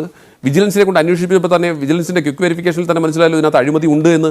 അപ്പോൾ വിജിലൻസിന് അഴിമതി ഉണ്ടെന്ന് ബോധ്യപ്പെട്ടതിന്റെ അടിസ്ഥാനത്തിൽ വിജിലൻസ് പോലും കേസ് എടുത്തിരിക്കെ വിജിലൻസ് അനധികൃതമായി CBIക്ക് വിട്ടതിന് ശേഷം പോയി ഫയലെല്ലാം എടുത്ത് കോടതിയിൽ കൊണ്ട് കൊടുത്തു. എന്നാൽ ഇന്ന് കാണട്ടെ, വിശദമായി അതിലേക്ക് ഒരു ചെറിയ ഇടവേളയ്ക്ക് ശ്രീ സന്ദീപ് വജസ്പതി, ഇവിടെ ഡോക്ടർ ഷിജു ഖാൻ ഉന്നയിക്കുന്ന ഒരു പ്രധാനപ്പെട്ട ഗൗരവമുള്ള ആരോപണമല്ല, അദ്ദേഹം ആ FCRA നിയമം തന്നെ വ്യാഖ്യാനിച്ചുകൊണ്ട് പറയുന്നൊരു കാര്യം, വിദേശ സംഭാവന സ്വീകരിക്കാൻ പാടില്ലാത്ത ഗണത്തിൽപ്പെടുന്നവരല്ല യൂണിറ്റാക് എന്ന കമ്പനി. അതുകൊണ്ട് ഇത് FCRA വയലേഷൻ എന്ന FIR നിലനിൽക്കില്ല, അത് ക്വാഷ് ചെയ്യണമെന്ന സർക്കാരിൻ്റെ ആവശ്യം നാളെ കോടതി അംഗീകരിക്കും. ആ വാദം വാലിഡാണെന്നാണ് അദ്ദേഹം പറയുന്നത്. അതേസമയം ഇത് ഫെമയുടെ വയലേഷനാണെന്നിരിക്കട്ടെ, അതായത് വിദേശത്ത് നിന്ന് വരുന്ന പണം നാണയ വിനിമയത്തിൻ്റെ പ്രശ്നമാണ് എങ്കിൽ ഒരുപക്ഷെ ഫെമ നിയമപ്രകാരമാണെങ്കിൽ ഒരുപക്ഷെ ഇത് നിലനിൽക്കുമായിരുന്നു. പക്ഷേ ഇവിടെ ഇത് FCRA സംബന്ധിച്ച കേസാണ് ഇട്ടിട്ടുള്ളത്. അതുകൊണ്ട് തന്നെ ഈ FIR ക്വാഷ് ചെയ്യണമെന്ന സർക്കാരിൻ്റെ വാദം വാലിഡാണ് എന്നാണ് അദ്ദേഹം വാദിക്കുന്നത്. അല്ല, അത് മുമ്പ് പറഞ്ഞതുപോലെ അത് നമ്മൾ നാളെ വിധി പറയാനിരിക്കുന്ന കേസിനെ പറ്റി നമ്മളിപ്പോൾ രാത്രിയിലെ ചാനലുകളിൽ വന്ന് ചർച്ച ചെയ്ത് തീരുമാനിക്കാൻ പറ്റില്ലല്ലോ. ഒന്നാമത്തെ കാര്യം, ഇത് പ്രഥമ ദൃഷ്ട്യാ നിലനിൽക്കില്ല എന്ന സർക്കാരിൻ്റെ വാദം, അതിനെ കോടതി പ്രഥമ ദൃഷ്ട്യാ തന്നെ അംഗീകരിച്ചില്ല എന്ന് വ്യക്തമായല്ലോ. അതുകൊണ്ടാണല്ലോ കഴിഞ്ഞ 2-3 തവണയായിട്ട് ഈ കേസിൽ വാദം കേൾക്കുന്നതും ഇത് പ്രത്യേകമായി വാദം കേട്ട് വിധി പറയണമെന്ന് പറഞ്ഞത്. പ്രഥമ ദൃഷ്ട്യാ നിലനിൽക്കാത്ത ഒരു കേസാണെങ്കിൽ സാധാരണ കോടതികൾ ഇത് ഫയലിൽ പോലും സ്വീകരിക്കാതെ തള്ളേണ്ട അവസ്ഥയാണ്. അപ്പോൾ അതുകൊണ്ട് അത് കോടതിയിൽ നിലനിൽക്കുമോ ഇല്ലയോ എന്നുള്ള കാര്യം നാളെ വിധി പറയാനിരിക്കുന്ന ഒരു കേസിൽ നമ്മൾ നടത്തുന്ന വെറും ഒരു അധരവ്യായാമം എന്നതിനപ്പുറത്തേക്ക് അതിന് യാതൊരു സാങ്ക്ടിറ്റിയും ഇല്ലാത്തത് കൊണ്ട് അതിലേക്ക് പ്രവേശിക്കണമെന്ന് ഞാൻ കരുതുന്നില്ല. നാളെ അത് വരട്ടെ. പക്ഷേ ഇവിടുത്തെ പ്രധാന വിഷയം നമ്മൾക്ക് നമ്മളുടേതായ മുൻപിലുള്ള തെളിവുകൾ തന്നെ വെച്ച് പരിശോധിക്കാം. ഇവിടെ CPIMന്റെ പ്രതിനിധിയുടെ അഭിപ്രായത്തിൽ ഇത് യാതൊരു കുഴപ്പവുമില്ലാത്ത വളരെ അതിമനോഹരമായ എന്തോ ഒരു പദ്ധതിയെ എല്ലാവരും കൂടെ ചേർന്ന്, അദ്ദേഹം പറഞ്ഞത് സംസ്ഥാന സർക്കാരിൻ്റെ എന്തോ അധികാരങ്ങളൊക്കെ CBI കവർന്നെടുത്തു എന്നൊക്കെയാണ് പറഞ്ഞത്. ഞാൻ ചോദിക്കട്ടെ, കേരളത്തിൽ എത്രയോ പ്രശ്നങ്ങൾ നടക്കുന്നു, എത്രയോ കൊലപാതകങ്ങൾ നടക്കുന്നു. CBIക്ക് അന്വേഷിക്കാൻ പറ്റുന്ന അല്ലെങ്കിൽ CBI മുൻകാലങ്ങളിൽ ഏറ്റെടുത്തിട്ടുള്ള തരത്തിലുള്ള എത്രയോ കേസുകൾ കേരളത്തിൽ നടക്കാറുണ്ട്. അതിലേതെങ്കിലും ഒരെണ്ണത്തിൽ CBI സുമോട്ടോ കേസ് എടുത്തിട്ടുണ്ടോ? അങ്ങനെ എടുക്കാൻ കഴിയില്ലല്ലോ. CBI സ്വമേധയാ കേസ് എടുക്കാൻ കഴിയില്ലല്ലോ സന്ദീപ്. അല്ല, അതാ ഞാൻ പറഞ്ഞത്. അപ്പൊ എടുത്തിട്ടുണ്ടെങ്കിൽ അത് എടുക്കാൻ പറ്റുന്നത് കൊണ്ടായിരിക്കുമല്ലോ എടുത്തിട്ടുള്ളത്. എടുത്തിട്ടില്ലല്ലോ, സ്വാഭാവികമായും CBIക്ക് അതാണല്ലോ ഇപ്പൊ എടുത്തിരിക്കുന്നത് അജിംസെ. നിയമത്തിന്റെ പരിധിയിൽ വരുന്ന ഒന്നല്ല ഈ ട്രാൻസാക്ഷൻ. അതേ പറഞ്ഞോളൂ. അതാ ഞാൻ അജിംസെ, അപ്പൊ ഞാൻ പറഞ്ഞത് CPIM പ്രതിനിധിക്കുള്ള മറുപടിയാണ്. അതായത് CBI എന്തോ കേരളത്തിന്റെ അധികാരം കവർന്നെടുക്കുന്നു എന്ന വാദത്തിന് മറുപടിയാണ് ഞാൻ പറഞ്ഞത്. അപ്പോ CBI എപ്പോഴാണ് അധികാരം കവർന്നെടുക്കുക? അവരുടെ പർവ്യൂവിൽ വരാത്ത കാര്യങ്ങളിൽ അവർ കയറി ഇടപെടുമ്പോഴാണല്ലോ നമ്മൾ ഒരാളുടെ സ്വാതന്ത്ര്യത്തിലോ അധികാരപരിധിയിലോ ഒക്കെ കൈയടക്കുക എന്ന് നാം വാക്കുപയോഗിക്കേണ്ടത്. അപ്പൊ അങ്ങനെ കയ്യേറ്റം നടത്തിയിട്ടില്ല എങ്കിൽ അതിനർത്ഥം അവർക്ക് അധികാരമുള്ളത് എന്ന് തന്നെയാണ്. അതവിടെ നിൽക്കട്ടെ. രണ്ടാമത്തെ വിഷയം, ഇവിടെ നാം ചർച്ച ചെയ്ത വിഷയത്തിൽ ഒരു കാര്യം, MOU ഒപ്പിടുന്നത് റെഡ് ക്രസന്റും ലൈഫ് മിഷനും തമ്മിൽ ഒപ്പിടുന്നു. അതുമായി ബന്ധമില്ലാത്ത 2 പാർട്ടികളാണ് UAE കോൺസുലേറ്റും യൂണിറ്റാക്കും. ശരി, പണം ആരുടേതാണ്? റെഡ് ക്രസന്റിൻ്റെതാണ്. ഇവിടെ വീട് നിർമ്മിച്ചു നൽകാമെന്ന് പറഞ്ഞതാരാണ്? റെഡ് ക്രസന്റ് ആണ്. യൂണിറ്റാക്കിനെ കണ്ടെത്തിയതാരാണ്? കോൺസുലേറ്റ് ആണ്. യൂണിറ്റാക്കിന് പണം പോയത് എവിടെ നിന്നാണ്? കോൺസുലേറ്റിന്റെ അക്കൗണ്ടിൽ നിന്നാണ്. എങ്ങനെയാണ് കോൺസുലേറ്റിന് ഇന്ത്യയിലുള്ള ഒരു സ്വകാര്യ സ്ഥാപനവുമായി നിർമ്മാണ കരാറിൽ ഏർപ്പെടാൻ പറ്റുക? 1. 2, ഈ വിഷയത്തിൽ എന്താണ് ശിവശങ്കരന്റെ ഇൻട്രസ്റ്റ്? ഇതാണല്ലോ ഇവിടുത്തെ പോയിന്റ് ഓഫ് ലോ. കാരണം വിജിലൻസും പ്രഥമ ദൃഷ്ട്യാ കണ്ടെത്തിയല്ലോ ഇതിലെന്തോ ക്രമക്കേടുണ്ട് എന്ന്. അപ്പൊ ക്രമക്കേടുണ്ട് എന്ന കാര്യത്തിൽ സർക്കാരിനും അഭിപ്രായ വ്യത്യാസമില്ല. CBI അന്വേഷിക്കുന്നതിനകത്ത് മാത്രമേ സർക്കാരിന് വ്യത്യാസമുള്ളൂ, അല്ലെങ്കിൽ ആശങ്കയുള്ളൂ. അതാണല്ലോ നാം ഇത്രയും നേരത്തെ CPIM പ്രതിനിധിയുടെ പ്രകടനം കാണുമ്പോൾ നമുക്ക് മനസ്സിലാക്കുന്നതാണ്. ഇതിൽ അഴിമതി നടന്നിട്ടുണ്ട്, അത് ഞങ്ങൾ അന്വേഷിച്ചോളാം, നിങ്ങൾ അന്വേഷിക്കണ്ട. ഇതാണല്ലോ അവരുടെ വാദത്തിന്റെ പ്രാഥമികമായ അടിസ്ഥാനം. ഞാൻ ചോദിക്കട്ടെ, എങ്ങനെയാണ് ശിവശങ്കരൻ ഈ വിഷയത്തിൽ ഇടപെട്ടത്? നമുക്ക് നമ്മുടെ മുൻപിലുള്ള ചില തെളിവുകളുണ്ട്, അതിൽ പറയുന്നുണ്ട്. അതായത് ഈ കരാറിന്റെ നീക്കം ആരംഭിക്കുന്നത് തന്നെ ശിവശങ്കരന്റെ കുറിപ്പോട് കൂടിയാണെന്ന് തദ്ദേശ വകുപ്പ് സ്ഥിരീകരിച്ചിട്ടില്ല. ഇത് മുൻപ് വന്നിട്ടുള്ള കാര്യമായതുകൊണ്ടാണ് ഞാൻ പറയാത്. 2019 July 11 Sivasankaran additional chief secretary TK ജോസിന് ഒരു കുറിപ്പ് കൊടുക്കുന്നു. ഇന്ന് വൈകുന്നേരത്തോടുകൂടി ഒപ്പിടേണ്ട ഒരു കരാറാണ്. നിയമ മന്ത്രാലയത്തിൽ നിന്നും ഇതിനുള്ള പെർമിഷൻ വാങ്ങിത്തരണം, അതുകൊണ്ട് സെക്ഷനുകൾ വഴി അയക്കാതെ നേരിട്ട് കൊടുത്തിട്ട് ബൈ ഹാൻഡ് അത് തിരിച്ചു വാങ്ങിക്കുന്നു. സെക്ഷൻ വഴി ഫയൽ അയച്ചില്ല. 3 മണിക്ക് മുമ്പ് ഫയലും മടക്കി നൽകി. പക്ഷേ നയപരമായ തീരുമാനം വേണമെന്ന് പറഞ്ഞിരുന്നു. ഈ നയപരമായ തീരുമാനം എന്ന് പറയുമ്പോൾ സ്വാഭാവികമായും അതിൽ മുഖ്യമന്ത്രിയുടെ റാറ്റിഫിക്കേഷൻ വേണമല്ലോ. ഓൺ ബിഹാഫ് ഓഫ് മുഖ്യമന്ത്രി അവിടെ ആരാ ഇടപെട്ടത്? ശിവശങ്കരൻ. അപ്പോ ശിവശങ്കരനാണ് ഇതിൽ യൂണിടാക് എന്ന് പറയുന്ന ഒരു കമ്പനിയെ പ്ലേസ് ചെയ്യുന്നത്.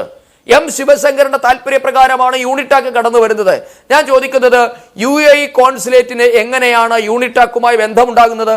അവിടെയാണല്ലോ സ്വർണ്ണക്കടത്തുകാരുടെ ഇൻവോൾവ്മെന്റ് ഉണ്ടാകുന്നത്. ഈ കേസ് പോലും പുറത്തു വന്നത് എങ്ങനെയാണ്? ഇപ്പോ CPIMന്റെ പ്രതിനിധി പറഞ്ഞാൽ അവര് തന്നെ കണ്ടെത്തിയതാണോ ഇത്? അല്ല. ഈ കേസിൽ അല്ലെങ്കിൽ ഈ ലൈഫ് മിഷൻ പദ്ധതിയിൽ അഴിമതി നടന്നു എന്ന് കണ്ടെത്തിയത് എങ്ങനെയാണ്? സ്വർണ്ണക്കടത്തിന്റെ അന്വേഷണത്തിന്റെ ഭാഗമായി നമ്മളൊരു ബൈ പ്രോഡക്റ്റ് എന്ന് പറയുന്നത് പോലെ കണ്ടെത്തിയ ഒരു സാധനമാണല്ലോ ലൈഫ് മിഷനിലെ അഴിമതി.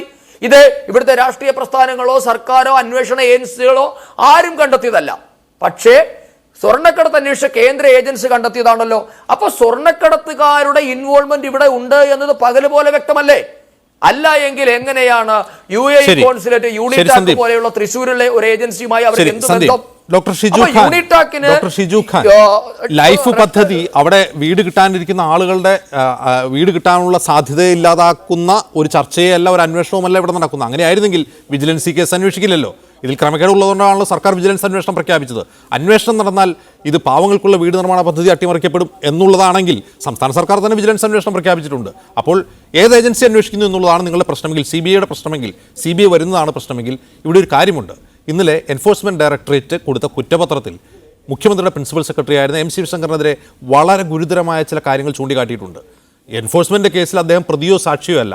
സാക്ഷിയാകാത്തതിന് കാരണം അദ്ദേഹം ഈ പ്രതിയാവാൻ സാധ്യതയുള്ളതുകൊണ്ടാകാമല്ലോ എന്ന് തോന്നിപ്പിക്കുന്ന ചില കാര്യങ്ങൾ അതിൽ ചൂണ്ടിക്കാട്ടിയിട്ടുണ്ട്. സ്വപ്ന സുരേഷിന്റെ ലോക്കറിൽ നിന്ന് കണ്ടെടുത്ത പണം, ആ പണം കൃത്യമായി ലോക്കറിൽ നിക്ഷേപിക്കുന്നത് സംബന്ധിച്ച് ഈ ലോക്കർ തയ്യാറാക്കിയ വേണുഗോപാൽ എന്ന ചാർട്ടേഡ് അക്കൗണ്ടന്റും ശിവശങ്കറും തമ്മിൽ നടന്ന വാട്സാപ്പ് ചാറ്റിന്റെ വിശദാംശങ്ങളാണ് കുറ്റപത്രത്തിൽ ചൂണ്ടിക്കാട്ടുന്നത്. അങ്ങനെ കറപ്റ്റഡ് ആയിട്ടുള്ള, അങ്ങനെ സംശയത്തിന് നിലനിൽക്കുന്ന ഒരാളുടെ ഇടപെടൽ ലൈഫ് പദ്ധതിയിൽ ഉണ്ടായിട്ടുണ്ടെങ്കിൽ അത് അന്വേഷിക്കേണ്ടതാണെന്ന് സർക്കാരിന് ബോധ്യമുണ്ടല്ലോ. അതുകൊണ്ടാണല്ലോ വിജിലൻസ് അന്വേഷിക്കുന്നത്. CBI വരുമ്പോൾ ഇത് ഞങ്ങൾ അന്വേഷിച്ചു കൊള്ളാം എന്നാണെങ്കിൽ നിങ്ങൾ കുറെ കൂടി സുതാര്യ ആവണമായിരുന്നു ഡോക്ടർ ഷിജു ഖാൻ. ഈ MOU പ്രതിപക്ഷ നേതാവ് ചോദിക്കുമ്പോൾ MOU കൊടുക്കണമായിരുന്നു. അതിൻ്റെ അടിസ്ഥാനത്തിൽ ഒരു കരാറ്, അത് സംബന്ധിച്ച ഫയലുകൾ, അത് സംബന്ധിച്ച് സർക്കാരിന് ലഭിച്ച നിയമോപദേശം ഇത് പുറത്തുവിടാം, ഇതാണ് ഞങ്ങൾ നടപ്പാക്കിയ പദ്ധതി എന്ന് പറയാം. പകരം നിങ്ങൾ കവറപ്പ് ചെയ്യാനാണ് ശ്രമിച്ചത്. അപ്പോൾ CBI വരുന്നേ എന്ന് നിലവിളിക്കാൻ നിങ്ങൾക്ക് എന്താണ് അർഹത? അജിംസെ, 2-3 കാര്യങ്ങളാണ്. ഒന്ന്, അവസാനം നിങ്ങൾ ചോദിച്ച ചോദ്യമാണ്. അതൊക്കെ ഒരു തരം മുൻവിധിയോടുകൂടിയുള്ള ചില സംശയങ്ങളും ആശങ്ക പിന്നെ അങ്ങ് സൂചിപ്പിച്ചത്. ഗവൺമെൻറ് ഇക്കാര്യത്തിൽ ഈ വിഷയവുമായി ബന്ധപ്പെട്ട് ഏതെങ്കിലും തരത്തിലുള്ള മറച്ചുവെക്കലുകൾ ഇതുവരെയും നടത്തിയിട്ടില്ല. ഈ MOUമായി ബന്ധപ്പെട്ട് നമ്മുടെ ടെലിവിഷൻ ചാനലുകൾ രാവിലെ മുതൽ വൈകുന്നേരം വരെ എന്തോ മറച്ചുവെച്ചു എന്നൊക്കെയുള്ള വിവാദങ്ങളും വാർത്തകളും വിന്യസിച്ചതിനപ്പുറത്തേക്ക് ഗവൺമെൻറ് ഇക്കാര്യത്തിൽ ഒന്നും മറച്ചു വെച്ചിട്ടില്ല. MOU ഇപ്പോൾ അത് ലഭ്യവുമാണ്. ഒരൊറ്റ നിമിഷം, താങ്കൾക്ക് ഞാൻ സമയം തരും, ഇടപെടുന്നതിൽ ക്ഷമിക്കണം. ഇത് മാധ്യമങ്ങൾ എന്തൊക്കെയോ വിവാദങ്ങൾ ഉണ്ടാക്കുന്നതാണ്. എൻ്റെ കയ്യിലിരിക്കുന്നത് ആ രേഖയാണ്. പറ്റുമെങ്കിൽ ക്യാമറ ഇതൊന്നും ഇതിലേക്ക് സൂം ചെയ്താൽ കോടതിയെ സർക്കാർ കബളിപ്പിക്കാൻ ശ്രമിച്ചതിൻ്റെ രേഖയാണിത്. ഞാൻ വായിക്കാം. അതായത് കോടതിയിൽ CBI അന്വേഷണത്തെ എതിർത്തുകൊണ്ട് സർക്കാർ നൽകിയ പെറ്റീഷനിൽ ഇൻഡെക്സായി കൊടുത്തിരിക്കുകയാണ് സർക്കാർ ഹാജരാക്കുന്ന രേഖകൾ എന്താണെന്ന്. FIR, വിജിലൻസ് ഇട്ട FIR, CBI ഇട്ട FIRന്റെ കോപ്പി, ഇതെല്ലാം കൊടുത്തിട്ട് 4-5 6ാമത്തെ ലൈനിൽ 6 അപ്പോൾ ഞാൻ സ്വാഭാവികമായും സംശയിച്ചു ഈ 6 ഇല്ലാത്തത് ചിലപ്പോൾ ടൈപ്പോ ആയിരിക്കും. ഇത് ടൈപ്പ് ചെയ്ത വക്കീലിന് പറ്റിയ അല്ലെങ്കിൽ സർക്കാർ ക്ലർക്കിന് പറ്റിയ ഒരു അബദ്ധമായിരിക്കും എന്ന് വിചാരിച്ചു. എന്നിട്ട് ഞാൻ ഈ സിനോപ്സിസ് വായിച്ചു നോക്കുമ്പോൾ 6ാമത്തെ പോയിന്റ് നോട്ട് ചെയ്തുകൊണ്ട് സർക്കാർ വാദിക്കുകയാണ് ഞങ്ങളുടെ MOU പ്രകാരം, അതായത് റെഫർ ചെയ്യാണ് 6നെ, ഞങ്ങളുടെ MOU പ്രകാരം സർക്കാർ ഇവിടെ എങ്ങും കൊടുത്തിട്ടില്ല. അതാ ഈ പേജ് മുഴുവൻ ഞാൻ മറിച്ചു നോക്കി, എവിടെയും MOU കോടതിക്ക് പോലും കൊടുക്കാതെ ഇൻഡെക്സിൽ MOU നമ്പർ ഇടാതെ എന്നിട്ട് സിനോപ്സിസിൽ MOUവിൻ്റെ നമ്പർ ഇട്ട് കോട്ട് ചെയ്യുന്നു. MOUയിൽ ഇങ്ങനെ പറഞ്ഞിട്ടുണ്ട് എന്ന് പറഞ്ഞുകൊണ്ട്. ഇത് ആരെ കബളിപ്പിക്കാനാണ്? ജനങ്ങളെ കബളിപ്പിക്കും. പക്ഷെ കോടതിക്ക് ഈ കാര്യം നാളെ ബോധ്യപ്പെട്ടാൽ സർക്കാരിൻ്റെ അവസ്ഥ എന്താകും ശ്രീ ഷിജു ഖാൻ? അജിംസെ, ഇനി ഇടപെടരുത് ദയവ് ചെയ്ത്, ഞാൻ റിക്വസ്റ്റ് ചെയ്യുകയാണ്. വാസ്തവത്തിൽ നമ്മുടെ മാധ്യമങ്ങൾ ഒരു നൈതികത പാലിക്കാതെയാണ് ഈ വാർത്തകൾ വിന്യസിച്ചുകൊണ്ടിരിക്കുന്നത്. എന്നെക്കാളും താങ്കളെക്കാളും നിയമമേഖലയിൽ അങ്ങേയറ്റം വൈദഗ്ധ്യമുള്ള കേരളത്തിലെ ഗവൺമെൻറ്റിൻ്റെ ഭാഗമായി നിൽക്കുന്ന പിന്നെ അഭിഭാഷക വൃന്ദമുണ്ട്. അതുപോലെ തന്നെ അഡ്വക്കേറ്റ് ജനറൽ, അതുപോലെ ഗവൺമെൻറ് ബിൽഡർമാരടക്കമുള്ള ഒരു വലിയ സംവിധാനമുള്ള ഒരു ഗവൺമെൻറ്റാണ് കേരളത്തിലെ ഗവൺമെൻറ്. ആ ഗവൺമെൻറ് ഒരു വിഷയത്തെ സംബന്ധിച്ച് കോടതിയിൽ സമർപ്പിച്ചിരിക്കുന്ന രേഖ അത് ജനങ്ങളെ കബളിപ്പിക്കാനാണെന്നൊക്കെ ഒരു വൈകുന്നേരത്തെ ചർച്ചയിൽ വന്നിരുന്നത് എങ്ങനെയാണ് അജിംസെ? ഒരു കാര്യത്തെ സംബന്ധിച്ച് അതിൻ്റെ വിശദാംശങ്ങൾ ഇനി വരാനുണ്ട്, അതിൻ്റെ ജഡ്ജ്മെൻറ്റ് വരാനുണ്ട്. നിങ്ങളങ്ങ് ഈ ചർച്ചയ്ക്ക് മുമ്പ് എന്നോട് നിങ്ങളുടെ ഈ രേഖകളെ സംബന്ധിച്ചെല്ലാം പിന്നെ അതിൻ്റെ കോപ്പിയുമായി വരാൻ പറഞ്ഞിരുന്നെങ്കിൽ നമുക്ക് ഡിബേറ്റ് ചെയ്യാമായിരുന്നു. ഇപ്പോൾ നിങ്ങളുടെ കയ്യിൽ മാത്രമേ ഈ കോപ്പിയുള്ളൂ. നിങ്ങൾ പറയുന്ന ഒരു രേഖ, അത് ഏത് രേഖയെന്ന് പോലും എനിക്ക് പരിശോധിക്കാൻ പറ്റുന്നില്ല. നിങ്ങൾ ഏകപക്ഷീയമായി ജനങ്ങളെ കബളിപ്പിക്കാൻ ഗവൺമെൻറ് എന്തോ ചെയ്തു എന്നൊക്കെ വളരെ നിരുത്തരവാദപരമായി അങ്ങ് സ്റ്റേറ്റ്മെൻറ്റ് പുറപ്പെടുവിക്കുകയാണ്. ഇത് ശരിയായ ഒരു രീതിയല്ല. ഇനി ഇതുപോലെ നിങ്ങളെപ്പോലുള്ള അവർ പറഞ്ഞ ഒരുപാട് വാർത്തകൾ പൊളിഞ്ഞുപോയി. മുഖ്യമന്ത്രിയുടെ ഓഫീസിൽ നിന്ന് കള്ളക്കടത്തുകാരെ രക്ഷിക്കാൻ വിളിച്ചു എന്ന് തുടങ്ങി അങ്ങേയറ്റം നിരവധി വാർത്തകൾ, നിങ്ങൾ ഉപയോഗിച്ച നിരവധി വാർത്തകൾ നിങ്ങൾ ജനങ്ങളെ കബളിപ്പിക്കുകയായിരുന്നു എന്ന് പിന്നീട് തെളിഞ്ഞു. അത് ഞാൻ അതിന്റെ വിഷയത്തിലേക്ക് ഞാനിപ്പോൾ കടക്കുന്നില്ല. ആ ധാരണാപത്രം പൂർണ്ണമായി പൊതുജനങ്ങളുടെ മുമ്പിൽ വയ്ക്കൂ. ഇത്തരം ഒരു ആരോപണവും ഉണ്ടാവില്ല. പൂർണ്ണമായി പൊതുജനങ്ങളുടെ മുമ്പിൽ വയ്ക്കൂ. ലൈഫ് മിഷനുമായി ബന്ധപ്പെട്ട ഫയലുകൾ ഇതാണ്, ഇതിൽ ഞങ്ങൾക്ക് ലഭിച്ച നിയമോപദേശം ഇതാണ്, സർക്കാർ സുതാര്യമാണ് എന്ന് പറയൂ. ഒരു ചോദ്യവും ഉണ്ടാവില്ല, ഒരു പൊളിയുന്ന വാർത്തകളും ഉണ്ടാവില്ല. അജിംസെ, ഏത് രേഖയാണ് അജിംസ് എന്താണ് ഒരു ജേർണലിസ്റ്റിക് എത്തിക്സ് പോലും ഇല്ലാതെ ഒരു ചർച്ചയിൽ പങ്കെടുക്കുന്നത്? രേഖ കൊടുത്തില്ല എന്ന് നിങ്ങളാണോ പറയേണ്ടത്? NIA ഒരുപാട് രേഖകൾ ആവശ്യപ്പെട്ടെന്ന് നിങ്ങൾ കുറെ ദിവസമായി പറഞ്ഞു. ഏതെങ്കിലും രേഖ കൊടുക്കാതിരുന്നോ? CCTV ദൃശ്യം സ്വീകരിച്ചില്ലേ? നോക്കൂ ഷിജു ഖാൻ, ലൈഫ് മിഷനുമായി ബന്ധപ്പെട്ട എല്ലാ രേഖകളും വിജിലൻസ് കോടതിയിൽ കൊണ്ടുപോയി വിജിലൻസ് കൊടുത്തിരിക്കുകയാണ്. അതെ, അജിംസ് വിചാരിക്കുന്നത് വിജിലൻസ് കോടതി എന്ന് പറഞ്ഞാൽ ഇന്ത്യയിൽ പ്രവർത്തിക്കുന്ന കോടതി അല്ലേ? തീർച്ചയായിട്ടും കോടതി അല്ലേ? തീർച്ചയായിട്ടും അതെ. പക്ഷേ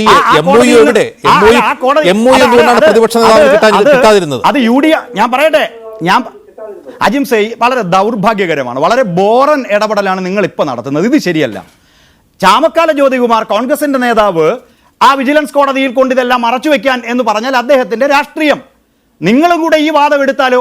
വിജിലൻസ് അഴിമതി നിരോധന നിയമപ്രകാരം ഒരു പ്രാഥമിക അന്വേഷണം അങ്ങനെയാണെങ്കിൽ നടത്തണ്ടേ? CBI പ്രാഥമിക അന്വേഷണവും ഇല്ല, ഏകപക്ഷീയമായിട്ടുള്ള അന്വേഷണം പ്രഖ്യാപിക്കുന്നു, നിയമവിരുദ്ധമായ അന്വേഷണം നടത്താൻ തീരുമാനിക്കുന്നു, FIR ഇടുന്നു, പ്രാഥമികമായി നിലനിൽക്കില്ല എന്നാണ് ഗവൺമെന്റ് വാദിച്ചത്. ഇനി അഴിമതി പിന്നെ വിജിലൻസ് ഇതിനെ സംബന്ധിച്ച് രേഖകൾ വിജിലൻസ് അജിംസിന് വിശ്വാസമില്ലേ? വിജിലൻസ് എന്ന് പറഞ്ഞാൽ വളരെ ഉത്തരവാദിത്തപ്പെട്ട സ്ഥാപനമാണ്. വിജിലൻസ് കോടതി എന്ന് പറഞ്ഞാൽ നിങ്ങൾ ഇനിയെങ്കിലും മനസ്സിലാക്കണം. നിങ്ങളൊക്കെ എന്താ കരുതി വെച്ചിരിക്കുന്നത്? വിജിലൻസ് കോടതിയിൽ ഒളിപ്പിച്ചു വെക്കാനാണോ? അങ്ങനെ കൊടുക്കാൻ പറ്റുമോ? ഇതെന്താ ബാങ്ക്? എന്താണിത്? വിജിലൻസ് കോടതിയിൽ സമർപ്പിച്ചു. നാളെ CBI അല്ല ഏത് ഏജൻസി, ഇനിയിപ്പോ BJP പറഞ്ഞു ഇന്റർപോൾ വന്നാലും നാട്ടിലെ വ്യവസ്ഥകൾക്ക് വിധേയമായിട്ടല്ലേ സർക്കാരിന് പ്രവർത്തിക്കാൻ പറ്റുള്ളൂ. അപ്പോൾ അതാണ് കാര്യം. നിങ്ങൾ ഇടപെട്ടുകൊണ്ട് എനിക്ക് അതിൻ്റെ മറ്റു വിഷയങ്ങളിലേക്ക് പോകാൻ പറ്റിയില്ല. ഞാൻ വേറൊരു വിഷയത്തിലേക്ക് വരാം. ഇവിടെ പിന്നെ BJPയുടെ നേതാവ് പറഞ്ഞു ഏതെങ്കിലും പിന്നീട് ഗവൺമെന്റിന് പിന്നെ ഇങ്ങനെ കൈകടത്താൻ CBI ഇത്തരത്തിൽ ഇടപെടൽ നടത്തുന്നു. CBIക്ക് നിങ്ങൾ നിയമം പരിശോധിക്കണം. CBI അങ്ങനെ ഏകപക്ഷീയമായി ഫെഡറലിസത്തെ അട്ടിമറിക്കാൻ CBIക്ക് ആരെങ്കിലും അധികാരം കൊടുത്തിട്ടുണ്ടോ? CBI അന്വേഷിക്കുന്ന വിഷയങ്ങളുണ്ട്. പക്ഷേ ഇവിടെ വളരെ ഏകപക്ഷീയമായിട്ടുള്ള അന്വേഷണമാണ് നടത്താൻ തീരുമാനിക്കുന്നത്. അത് അനിലക്കരെ കൊടുത്ത പരാതിയും BJPയുടെ സംസ്ഥാന പ്രസിഡന്റ് ഏറ്റെടുത്ത പ്രഖ്യാപനവുമാണ് അതിന് ഉപയോഗിക്കപ്പെട്ടത്. പിന്നെ ശ്രീ ശങ്കർ, ആർക്കിടെക്ട് ശങ്കറിനെ ഇവിടെ നിന്ന് ആട്ടി ഓടിച്ചു എന്ന് കോൺഗ്രസിന്റെ പ്രതിനിധി പറയുകയുണ്ടായി. ആരാട്ടി ഓടിച്ചു? ഒരു കൺസ്ട്രക്ഷനുമായി ബന്ധപ്പെട്ട വിഷയം വരുമ്പോൾ ആ കൺസ്ട്രക്ഷന്റെ ഭാഗമായി പിന്നെ ഒരു സ്ഥാപനം മുന്നോട്ട് വരുന്നു. അവർ പറയുന്നത് 32 കോടി രൂപയാണ് അവർ പറയുന്നത്. അതിനേക്കാൾ വളരെ താഴ്ന്ന നിരക്കിൽ മറ്റൊരു സ്ഥാപനം അത് നിർമ്മിക്കാൻ ഉദ്ദേശിക്കുന്നു. അതിൻ്റെ അടിസ്ഥാനത്തിൽ ഈ യൂണിറ്റാക് എന്ന് പറയുന്ന സ്ഥാപനത്തെ പിന്നെ റെഡ് ക്രസന്റ് അതുപോലെ തന്നെ നമ്മുടെ കോൺസുലേറ്റ് അതിൻ്റെ അടിസ്ഥാനത്തിൽ കൊടുക്കുന്നു. കോൺസുലേറ്റ് നിയമപരമായി പ്രവർത്തിക്കുന്ന ഇന്ത്യയിലെ സ്ഥാപനമാണ്. അപ്പോൾ അതിലെന്തെങ്കിലും തരത്തിലുള്ള പിന്നെ പ്രശ്നങ്ങളോ മറ്റു കാര്യങ്ങളോ ഉണ്ടെങ്കിൽ ഇത് സ്റ്റേറ്റ് ഗവൺമെന്റ് ആകെ കുഴപ്പമാണ്. സ്റ്റേറ്റ് ഗവൺമെന്റിനെ പ്രതിയാക്കണം. സ്റ്റേറ്റ് ഗവൺമെന്റിനെതിരെ പണം കൈമാറിയത് UAE കോൺസുലേറ്റും. റെഡ് ക്രസന്റ് UAE കോൺസുലേറ്റിന്റെ സ്വന്തം സ്ഥാപനമല്ലല്ലോ, അതൊരു അന്താരാഷ്ട്ര NGO ആണല്ലോ. അല്ല, റെഡ് ക്രസന്റിന് വേണ്ടി UAE കോൺസുലേറ്റ് വഴിയാണല്ലോ ഈ പ്രോജക്റ്റ് ഇവിടെ നടപ്പിലാക്കുന്നത്. അപ്പോൾ അതുമായി ബന്ധപ്പെട്ട് നാളെ CBI അന്വേഷണം എന്നൊക്കെ പറഞ്ഞ് ഇത് ഹവാല പണത്തെ സംബന്ധിച്ചല്ല, ലൈഫ് പദ്ധതിയുമായി ബന്ധപ്പെട്ട വികസന പ്രവർത്തനമാണ് അവിടെ നടക്കുന്നത്. അതുമായി ബന്ധപ്പെട്ട വിഷയങ്ങൾ വരുമ്പോൾ ഇതിന് അന്തർദേശീയ ബന്ധമുണ്ട്, അധോലോകമാണ് എന്നൊക്കെ CBI പോലുള്ള ഒരു ഏജൻസി ഇത്തരത്തിലുള്ള ചില വർത്തമാനങ്ങൾ നടത്തി കോടതികളിൽ പോകുന്ന ഒരു സമീപനം വരുമ്പോൾ നാളെ ചാരിറ്റി പ്രവർത്തനങ്ങൾ അടക്കം മുഴുവൻ സംശയത്തിൻ്റെ നിഴലിലേക്ക് കൊണ്ടുപോകുന്ന ഒരു സാഹചര്യം ഉണ്ടാകും. ഒന്നാമത്തെ കാര്യം. രണ്ട്, അജിംസ് തന്നെ പലവട്ടം ആവർത്തിക്കുന്ന ഒരു കാര്യം, ഈ ഫണ്ട് അങ്ങ് വാങ്ങിയാൽ പോരെ എന്നാണ്. ഞാൻ പറഞ്ഞല്ലോ, ഫണ്ട് വാങ്ങലല്ല, ഇതിൻ്റെ ഭാഗമായി വികസന പ്രവർത്തനങ്ങൾ നടത്തുക എന്നുള്ളതാണ് ഗവൺമെന്റിന്റെ ഉദ്ദേശം. അങ്ങനെ ഫണ്ട് നേരിട്ട് തന്നിട്ട് പോകാനല്ല അവർ ഉദ്ദേശിക്കുന്നതെന്ന് പറയുന്നു. അങ്ങനെ അവർ പറയുമ്പോൾ അതിൻ്റെ അടിസ്ഥാനത്തിൽ നമ്മൾ ആവശ്യമായിട്ടുള്ള സ്ഥലം, ഇത് പറഞ്ഞ സ്ഥലം എഴുതി കൊടുത്തു എന്നൊക്കെയാണ് നമ്മുടെ ചില ചാനൽ പിന്നെ ആളുകൾ പറഞ്ഞത്. സ്ഥലമൊന്നും ആർക്കും എഴുതി കൊടുത്തിട്ടില്ല. അവിടെ ബിൽഡിംഗ് വെക്കാൻ ആവശ്യമായിട്ടുള്ള ആ സ്ഥലം ഗവൺമെന്റിൻ്റെതാണ്, ഗവൺമെന്റിന്റെ അധീനതയിലാണ്. അതൊരു വിദേശ ഏജൻസിക്കും കൊടുത്തിട്ടില്ല. പിന്നെ ഞങ്ങൾ പറഞ്ഞൊരു കാര്യം, വിദേശ കറൻസിയുടെ ഇടപാടുമായി ബന്ധപ്പെട്ട ഈ അന്വേഷണം അത് സംസ്ഥാന ഗവൺമെന്റിന് ഈ കാര്യത്തിലേക്ക് പ്രതിചേർക്കാൻ സാധ്യമല്ല. 2020 വിജ്ഞാപനം മാത്രമല്ല, 2011 വിജ്ഞാപനമുണ്ട്. 2020 വിജ്ഞാപനം പിന്നീട് അത് പുതുക്കിയതാണ്. അപ്പോൾ ആ പുതുക്കിയ വിജ്ഞാപനവും നമ്മുടെ മുന്നിലുണ്ട് എന്ന് നമ്മൾ കാണണം. അതുപോലെ തന്നെ ഇതിൻ്റെ വകുപ്പുമായി ബന്ധപ്പെട്ട് പിന്നീട് വിദേശ നാണയ വിനിമയ നിയന്ത്രണ നിയമവുമായി ബന്ധപ്പെട്ട് ഇതെല്ലാം ഇങ്ങനെ പുകമറ സൃഷ്ടിക്കാനുള്ള ഒരു നീക്കം നടക്കുന്നു. വാസ്തവത്തിൽ ഈ സ്വർണ്ണക്കടത്ത് കേസുമായി ബന്ധപ്പെട്ട് ഒരു കാര്യം, ഒറ്റ കാര്യം BJPയുടെ നേതാക്കന്മാരായിട്ടുള്ള ശ്രീ വി മുരളീധരൻ അടക്കം ഈ കാര്യത്തിൽ ഈ സ്വർണ്ണക്കടത്തുമായി ബന്ധപ്പെട്ട അവരുടെ ബന്ധം, BJPയുടെ ചാനൽ മേധാവിയുടെ ബന്ധം, അതുപോലെ തന്നെ അറ്റാഷെ അടക്കമുള്ള ആളുകളെ പറഞ്ഞുവിട്ട അതിന്റെ പിന്നിലുള്ള കാര്യം NIA പറഞ്ഞല്ലോ. അറ്റാഷയെ ചോദ്യം ചെയ്യണമെന്ന് NIA കോടതിയിൽ ആവശ്യപ്പെട്ടിട്ടുണ്ടല്ലോ. നയതന്ത്ര ഉദ്യോഗസ്ഥരെ ചോദ്യം ചെയ്യണമെന്ന് ആവശ്യപ്പെട്ടിട്ടുണ്ടല്ലോ. ഇവരൊക്കെ ആദ്യം പറഞ്ഞുകൊണ്ടിരുന്നത് ആരെയും ചോദ്യം ചെയ്യാൻ കഴിയില്ല, നയതന്ത്ര ഉദ്യോഗസ്ഥരെ ചോദ്യം ചെയ്യാൻ കഴിയില്ല എന്ന് പറഞ്ഞ് ഇവർ കബളിപ്പിക്കുകയായിരുന്നു. നിങ്ങളെപ്പോലുള്ള മാധ്യമ പ്രവർത്തകർ അവരോട് ചോദിക്കണം. NIA ഇപ്പോൾ ആവശ്യപ്പെട്ടിരിക്കുകയാണ്. അപ്പോൾ ഇത്തരത്തിലുള്ള സാഹചര്യം നിലനിൽക്കുന്നു. ജ്യോതികുമാർ ചാമക്കാല, ഞാൻ സന്ദീപിലേക്ക് വരാം. ജ്യോതികുമാർ ചാമക്കാല, ഇവിടെ ഉന്നയിക്കപ്പെടുന്ന ഒരു പ്രധാന ആക്ഷേപം ഇതാണ്: ഒരു പദ്ധതി നടപ്പാക്കാൻ സർക്കാർ ശ്രമിച്ചു, അതിനുവേണ്ടിയുള്ള കാര്യങ്ങളുണ്ട്, അതിലെന്തെങ്കിലും നടപടിയിൽ ക്രമക്കേടുകളുണ്ടോ എന്ന് വിജിലൻസ് പരിശോധിക്കുന്നുണ്ട്. വിജിലൻസ് കോടതി എന്ന് പറയുന്നത് ഇന്ത്യക്ക് പുറത്തല്ലല്ലോ, ആ രേഖകൾ ഞങ്ങൾ അവിടെ കൊടുത്തിട്ടുണ്ട്, കോടതി അത് പരിശോധിക്കുമല്ലോ എന്നാണ്. അതായത് ഇപ്പോൾ നിങ്ങൾക്ക് ലഭിച്ചില്ല എന്ന് പറയുന്ന ഫയലുകൾ, നിയമോപദേശം, ഈ പറയുന്ന ധാരണാപത്രത്തിൻ്റെ പൂർണ്ണരൂപം, ഇതൊക്കെ സുരക്ഷിതമായി കോടതിയിലുണ്ട്, കോടതിയുടെ സ്ക്രൂട്ടിനിക്ക് അത് വിധേയമാണ്. പിന്നെ എന്തിനാണ് ബഹളം എന്നാണ് ചോദിക്കുന്നത്. നോക്കൂ, അനിലക്കര CBIക്ക് പരാതി കൊടുക്കുകയും അദ്ദേഹത്തിൻ്റെ സമയക്കുറവുകൊണ്ടാണ് ഞാൻ വളരെ പെട്ടെന്ന് പറയുന്നത്, അദ്ദേഹത്തിൻ്റെ മൊഴി രേഖപ്പെടുത്തുകയും ചെയ്തു എന്ന് ബോധ്യമായപ്പോഴാണ് സർക്കാർ വിജിലൻസ് എൻക്വയറി പ്രഖ്യാപിച്ചത്. ഇവിടെ പറഞ്ഞു ഇവിടെ FCRയുടെ ഇടപെടാൻ പാടില്ല എന്ന്. FCR നിയമപ്രകാരം എപ്പോൾ വേണമെങ്കിലും കേസെടുക്കാമെന്ന് സംസ്ഥാന സർക്കാർ തീരുമാനിച്ചിറക്കിയിട്ടുള്ള ജനറൽ ഓർഡറിൻ്റെ പകർപ്പാണിത്. ഇതിൻ്റെ ബേസിസിൽ FCR ഇവിടെ ഇൻവോക്ക് ചെയ്യാൻ കഴിയുമോ എന്നതിനെ സംബന്ധിച്ച് ഞാൻ കഴിഞ്ഞ റൗണ്ട് ചർച്ചയിൽ വളരെ കൃത്യമായി പറഞ്ഞു. അതിനൊന്നും അദ്ദേഹത്തിന് മറുപടി പറയാൻ കഴിയുന്നില്ല. അതുകൊണ്ട് തന്നെ FCR നിലനിൽക്കുമെന്നുള്ള കാര്യത്തിൽ ഒരു തർക്കവുമില്ല. അതിനപ്പുറത്തേക്ക് ഇവിടെ രണ്ട് പ്രസക്തമായ ചോദ്യമുണ്ട്. ഒന്ന്, മുഖ്യമന്ത്രി പറയുന്നു ഞങ്ങൾക്ക് ഈ പദ്ധതിയുമായിട്ട് യാതൊരു ബന്ധവുമില്ല, ആരോടോ ഒന്ന് ചെയ്തു തരുന്നു, അവരുടെ മേഴ്സി അവർ ചെയ്തു തരുന്നു, അതൊരു ചാരിറ്റിയായി കാണുന്നു. പക്ഷേ റെഡ് ക്രോസ് യൂണിറ്റാക്ക് കോടതി കൊടുത്തിരിക്കുന്ന പറയുന്നത് എന്താണ്? ഞങ്ങൾ സർക്കാരിൻ്റെ ഏജന്റുമാരായിട്ട് ഇന്നുകൊണ്ട് വർക്ക് ചെയ്യുന്നതാണ്. ഇത് രണ്ടും കോൺട്രഡിക്ടറി അല്ലേ? ഇത് അന്വേഷിക്കേണ്ടതില്ലേ?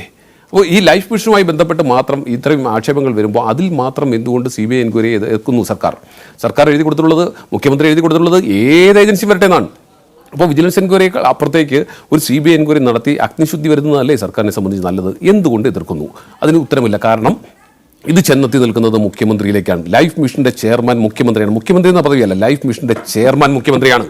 അപ്പോൾ ലൈഫ് മിഷനിൽ നടത്തിയിരിക്കുന്ന അട്ടിമറിയെ സംബന്ധിച്ച് അദ്ദേഹത്തിൻ്റെ പ്രസൻസിലാണ് ഒപ്പിട്ടിട്ടുള്ളത്. അദ്ദേഹത്തിന് ഇതിൽ നിന്നും തലയൂരുക അസാധ്യമാണ്.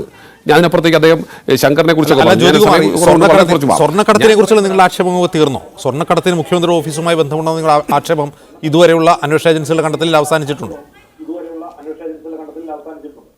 നടക്കുകയല്ലേ സ്വർണ്ണക്കടത്തുമായി ബന്ധപ്പെട്ട NIA എന്താ കുറ്റപത്രം കൊടുക്കട്ടെ, നമുക്ക് ചർച്ച ചെയ്യാം. ഞങ്ങൾ ഇപ്പോഴും അതിൽ ഉറച്ചു നിൽക്കുകയാണ്. മുഖ്യമന്ത്രിയുടെ ഞാൻ ചോദിക്കുന്നത് മുഖ്യമന്ത്രിയുടെ പ്രിൻസിപ്പൽ സെക്രട്ടറി സ്വർണ്ണക്കടത്തുമായി ബന്ധപ്പെട്ട് സഹായിച്ചു എന്ന് പറഞ്ഞാൽ മുഖ്യമന്ത്രിയുടെ പ്രിൻസിപ്പൽ സെക്രട്ടറി ആരെയാണ് റെപ്രസെന്റ് ചെയ്യുന്നത്? അജിംസെ, അത് വീണ്ടും പറയേണ്ടതുണ്ടോ? മുഖ്യമന്ത്രിയുടെ ഓഫീസിനെയാണ് റെപ്രസെന്റ് ചെയ്യുന്നത്, മുഖ്യമന്ത്രിയാണ് റെപ്രസെന്റ് ചെയ്യുന്നത്. എന്താ തർക്കം? അപ്പോൾ പിന്നെ ആരാണെന്ന് ചോദിക്കേണ്ട കാര്യമുണ്ടോ? മുഖ്യമന്ത്രി ചൂസ് ആൻഡ് പിക്ക് മെത്തേഡിൽ മുഖ്യമന്ത്രി സെലക്ട് ചെയ്ത് അവിടെ നിയമിച്ച ഒരു ഉദ്യോഗസ്ഥൻ, മുഖ്യമന്ത്രിയുടെ പ്രതിപുരുഷനായി നിൽക്കുന്ന ഒരു ഉദ്യോഗസ്ഥൻ, അദ്ദേഹം അത് സഹായിച്ചു എന്ന് പറഞ്ഞാൽ പിന്നെ അതിനപ്പുറം എന്താണ്? അല്ല ജ്യോതികുമാർ, ഈ 3.8 ലക്ഷം കോടിയുടെ കമ്മീഷൻ കൊടുത്തു എന്ന് മുഖ്യമന്ത്രിയുടെ മാധ്യമ ഉപദേഷ്ടാവും ധനമന്ത്രിയും സമ്മതിച്ചതാണ്, ഒരു ചാനൽ ചർച്ചയിൽ സമ്മതിച്ചതാണ്. നിങ്ങൾ പറഞ്ഞു അതിലും വലിയ ഗ്രാവിറ്റിയിലുള്ള കമ്മീഷൻ അവിടെ ഉണ്ടായിട്ടുണ്ട് എന്ന്. ഇന്നലെ എൻഫോഴ്സ്മെന്റ് ഡയറക്ടറേറ്റ് കൊടുത്ത കുറ്റപത്രത്തിൽ പറയുന്നത് ഈ 3.8 ലക്ഷം കോടി 80 ലക്ഷം കോടി കൊടുത്തിട്ടുള്ളത് ഖാലിദ് എന്ന് പറയുന്ന UAE കോൺസുലേറ്റിലെ ധനകാര്യ വിഭാഗത്തിലൊരു ജീവനക്കാരനാണ് എന്നാണ്.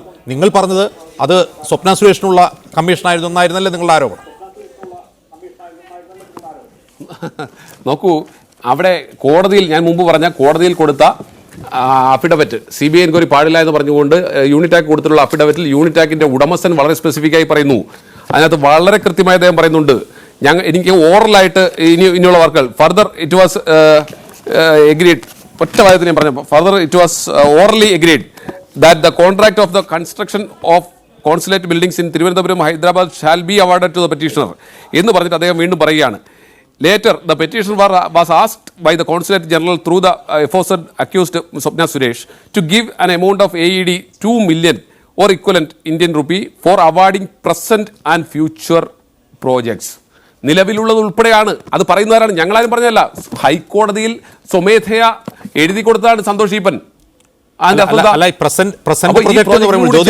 ഒറ്റ സംശയം, ഈ പ്രസന്റ് പ്രൊജക്ട് എന്ന് പറയുമ്പോൾ നിലവിൽ സംസ്ഥാന സർക്കാർ 2017 UAE കോൺസുലേറ്റിന് സ്ഥലം നൽകിയിട്ടുണ്ട്. അവർക്ക് സ്വന്തം കെട്ടിടം പണിയാൻ സ്ഥലം 90 വർഷത്തെ ലീസിന് അനുവദിച്ചിട്ടുണ്ട്. വെറുതെ നൽകുകയല്ല. അപ്പോൾ അതിൽ അവർ നിർമ്മിക്കാൻ ഉദ്ദേശിക്കുന്ന കെട്ടിടത്തെ കുറിച്ചാണെങ്കിലോ പ്രസന്റ് പ്രൊജക്ട് എന്ന് പറയുന്നത് എന്താ അജിംസെ? അത് ഇത് മുഴുവൻ അജിംസ് ഒന്ന് വായിക്കണം. അജിംസിന്റെ ഉണ്ടെന്നാണ് എൻ്റെ വിശ്വാസം. പ്രസന്റ് പ്രോജക്റ്റിന് അദ്ദേഹം ഉദ്ദേശിച്ചിട്ടുള്ളത് തുടക്കം മുതൽ വായിച്ചാൽ താങ്കൾക്ക് ബോധ്യമാകും. ഈ വടക്കാഞ്ചേരിയിലെ പ്രോജക്റ്റിനെ സംബന്ധിച്ചാണ് അദ്ദേഹം പറഞ്ഞിട്ടുള്ളത്. താങ്കൾക്ക് ഇല്ലെങ്കിൽ ഞാൻ അയച്ചു തരാം, താങ്കൾ വായിച്ചാൽ വളരെ കൃത്യമാണ്.